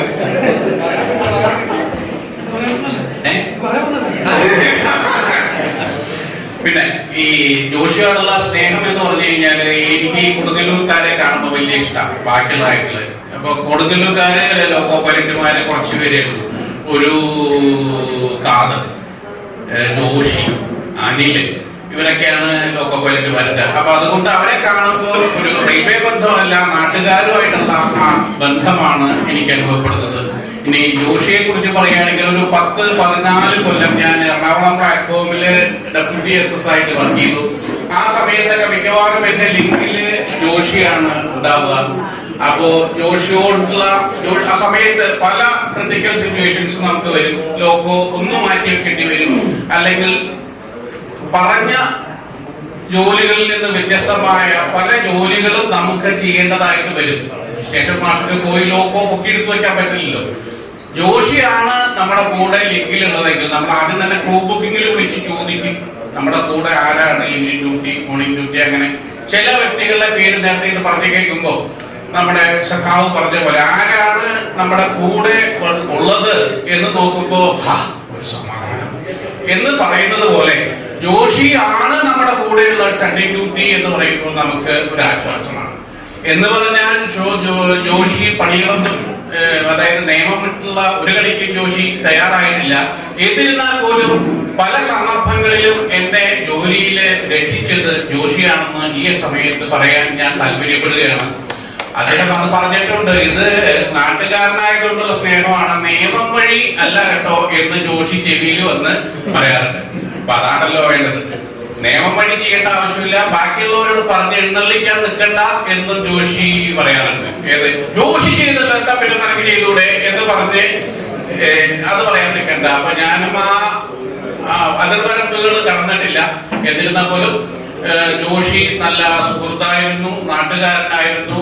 ഈ പറയുന്ന പോലെ ജോഷിക്ക് സംസാരത്തിൽ വൈമുഖ്യം സഹപ്രവർത്തകർ പറഞ്ഞ പോലെ എനിക്ക് അനുഭവപ്പെട്ടിട്ടില്ല. പല നൈറ്റ് ഡ്യൂട്ടികളിൽ ഞങ്ങള് അതിഗഹനമായ വിഷയങ്ങളെ കുറിച്ച് ഗാഠപാഠം ചർച്ചകൾ ചെയ്തതായിട്ടാണ് ഞാൻ ഈ അവസരത്തിൽ ഓർക്കുന്നത്. അപ്പൊ ഞാൻ ഇവിടെ ഇരുന്ന് ആലോചിക്കേണ്ടായി, ജോഷി വളരെ ആ കാലഘട്ടത്തിൽ 89 കാലഘട്ടത്തിലെ ബാച്ചിലെ നിശബ്ദനും എന്നാൽ തീവ്രവാദിയുമായിരുന്നു എന്നുള്ള പ്രസ്താവനയോട് ഞാൻ യോജിച്ചില്ല. എന്നെ സംബന്ധിച്ചിടത്തോളം ജോഷി നാട്ടുകാരനും വാചാലനും ഒരു എന്താ പറയാ സരസനും ആണ്. അപ്പോ അങ്ങനെയുള്ള ജോഷിക്ക് ജോഷിയുടെ വൈഫ് ടീച്ചറാണ്, അപ്പൊ ടീച്ചർക്കും എത്ര പിള്ളേരുണ്ട് ജോഷി? മൂത്താൻ അല്ലെ? അവര് ഫാഷൻ ഡിസൈനർ. രണ്ടാമത്തെ രണ്ട് ആൺകുട്ടികളാണ്, വരവാണ്, ചെലവില്ല. എന്തുകൊണ്ട് ജോഷി റിട്ടയർ ചെയ്തു, VRS റിട്ടയർ ചെയ്തു? അപ്പൊ പറയുന്ന ബാക്ക്ഗ്രൗണ്ട് മ്യൂസിക്കും ഇതൊക്കെ കണ്ടപ്പോ ജോഷിക്ക് വളരെയധികം പ്രശ്നങ്ങളും കാര്യങ്ങളും ഒക്കെ ഉണ്ടായി. ജോഷി എന്നിരുന്നാൽ പോലും റിട്ടയറായി, നിർബന്ധിതനായി പോയി എന്നുള്ള അത് ഞാനൊന്ന് വെച്ച് പഠിക്കുകയുണ്ടായി. ഇപ്പോഴാണ് എനിക്ക് ക്ലിയർ ആയത് എന്തുകൊണ്ടാണ്. അതായത് നമുക്ക് കൂടുതൽ നന്നായിരിക്കട്ടെ, സാമ്പത്തിക സുസ്ഥിരത ബാക്കിയുള്ള കാര്യങ്ങളൊക്കെ ഉണ്ടാകുമ്പോഴാണ് നമുക്ക് ഒന്ന് റിട്ടയർ ചെയ്യാൻ നോക്കുക. വീട്ടില് ഒരു മാർഗമില്ല, വളരെ കഷ്ടപ്പാടാണ്, ബുദ്ധിമുട്ടാണ്. അങ്ങനെയൊക്കെ ആണെങ്കിൽ ആരും ഇത്ര കഷ്ടപ്പാടാണെങ്കിലും VRS കൊടുത്ത് പോകില്ല. അപ്പൊ ജോഷി ഇങ്ങനെ ആയത് കഴിഞ്ഞപ്പോ ജോഷിക്ക് അങ്ങനെയുള്ള ഒരു സന്തോഷകരമായ ഒരു സാഹചര്യമാണ് നിലവിൽ നിൽക്കുന്നത്. അത് അങ്ങനെ തന്നെ ഇരിക്കട്ടെ, കൊടുക്കലുകാർക്കൊക്കെ അങ്ങനെ ഇരിക്കുള്ളൂ. അപ്പോ അങ്ങനെയാണ് എന്നുള്ളത് കൊണ്ട് പിന്നെ ജോഷിയെ കുറിച്ച് എല്ലാവരും നല്ലത് പറയുമ്പോ ജോഷിയുടെ പ്രിയ പത്നി ടീച്ചറുടെ മുഖത്തുണ്ടാകുന്ന ആ എന്താ പറയാ ചാരിതാർത്ഥ്യം കണ്ടോളൂ. ഞാൻ അവരത്രയും കാലം വിചാരിച്ചിരുന്നില്ല ഇത്രയൊക്കെയാണ് പുള്ളി. അപ്പോ ആ ഭാവം കാണാൻ തീർച്ചയായും നല്ല കൗതുകം ഉണ്ടായിരുന്നു. മോനും വന്നു, മോനും അച്ഛനെ കുറിച്ച് നല്ല ആൾക്കാരൊക്കെ പറഞ്ഞാണ് തക്കടിൽ അച്ഛൻ എന്ന മട്ടിലാണ് അവനിരിക്കുന്നത്.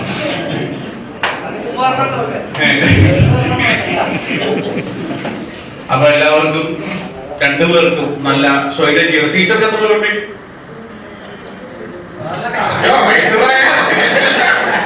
കല്യാണാലോചിക്കരുന്നില്ല,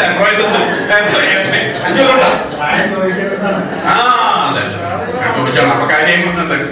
അപ്പൊ എല്ലാ ഭാസുരമായ ഭാവി ആശംസിച്ചുകൊണ്ട് ഇതൊക്കെ നന്ദി പറഞ്ഞുകൊണ്ട് ഞാൻ അവസാനിപ്പിക്കുന്നു.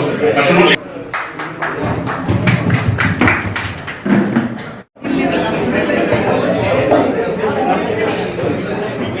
എല്ലാവർക്കും നമസ്തേ. ഇവിടെ ഇവിടെ പറഞ്ഞതിൽ കൂടുതലൊന്നും എനിക്ക് പറയാനില്ല.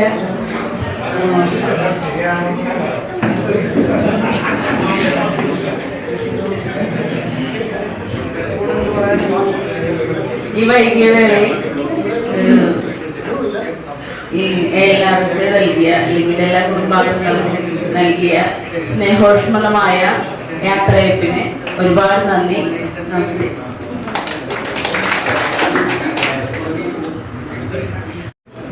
എല്ലാവർക്കും നമസ്കാരം. നമ്മുടെ പ്രസിഡന്റ് മനോജ്, ALRCയുടെ മറ്റു നേതാക്കന്മാരെ, സുഹൃത്തുക്കളെ, കുടുംബാംഗങ്ങളെ, നമസ്കാരം. ഞാൻ ഒരു കാര്യം മാത്രമാണ് പറയാൻ ഉദ്ദേശിക്കുന്നത്. ഞാൻ VR എടുത്ത് എന്ന് പറഞ്ഞപ്പോൾ മറ്റുള്ള പല സ്റ്റാഫുകൾ തന്നെ അനുമോദിക്കുകയും മറ്റും ചെയ്തു. അതോടൊപ്പം ലോക്കോ റണ്ണിങ് സ്റ്റാഫ് അല്ലാത്ത മറ്റുള്ളവരെല്ലാവരും മൂക്കത്ത് വിരൽ വെക്കുന്ന രൂപത്തിലാണ് പറഞ്ഞത്. നീ എന്തിനാ ഇത്ര വേഗം VR എടുത്തത്, നിനക്ക് ഇനിയും സർവീസ് ഇല്ലേ എന്നൊക്കെ പറഞ്ഞ് അവര് വളരെ എന്താ പറയാ, ഒരു വളരെ വിഷമത്തോടു കൂടി, വിഷമല്ല അത്ര ഒരു മാതിരിയാ പറഞ്ഞത്. എന്നാൽ നമ്മളെ റണ്ണിങ് സ്റ്റാഫായ എല്ലാവരും എന്നോട് പറഞ്ഞത്, നീ രക്ഷപ്പെട്ടു അല്ലേ, നിന്നെപ്പോലെ ഞങ്ങൾക്കും ചെയ്യാൻ സാധിക്കുന്നില്ലല്ലോ, നിനക്ക് വീട്ടിൽ വരെ പ്രശ്നങ്ങളില്ല, നീ രക്ഷപ്പെട്ടു, നിനക്കിനി സുഖമായിട്ട് കിടന്ന് ഉറങ്ങാം, നിനക്ക് എല്ലാ പരിപാടിയിലും പങ്കെടുക്കാം. ഇതൊക്കെ കേട്ടപ്പോൾ എനിക്കും തന്നെ തോന്നി, ശരി, ഞാൻ ചെയ്തത് ശരിയാണ്. കുറച്ച് ബുദ്ധിമുട്ടിയിട്ടാണെങ്കിൽ കൂടെ എൻ്റെ ആഗ്രഹം സാധിക്കുന്നതോടൊപ്പം മറ്റുള്ളവർക്ക് ഉണ്ടായിരുന്ന ഒരു ആഹ്ലാദവും അവരെ ഇതിനെ പ്രേരിപ്പിക്കുന്ന പോലെ തോന്നിയുകൊണ്ട് എനിക്ക് വളരെ സന്തോഷമുണ്ട്. പിന്നെ ഇവിടെ വന്നു ചേർന്ന എല്ലാവർക്കും ഞാൻ എൻ്റെ നന്ദി അറിയിക്കുകയാണ്. ഇതേപോലെ ഒരു യാത്രയപ്പ് അറേഞ്ച് ചെയ്ത നമ്മുടെ യൂണിയനും യൂണിയൻ ഭാരവാഹികൾക്കും എല്ലാവർക്കും നന്ദി പറയുന്നു. ഒരിക്കൽ കൂടി നന്ദി പറഞ്ഞുകൊണ്ട് അവസാനിപ്പിക്കുക.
താലി കെട്ടുമ്പോൾ എന്റെ സ്വന്തമാക്കുമ്പോൾ കാറ്റു താരാട്ടം പഴമുടിൻ ചോലയിൽ കുഞ്ഞിലകൾ കാറ്റു താരാട്ടം കിളിമ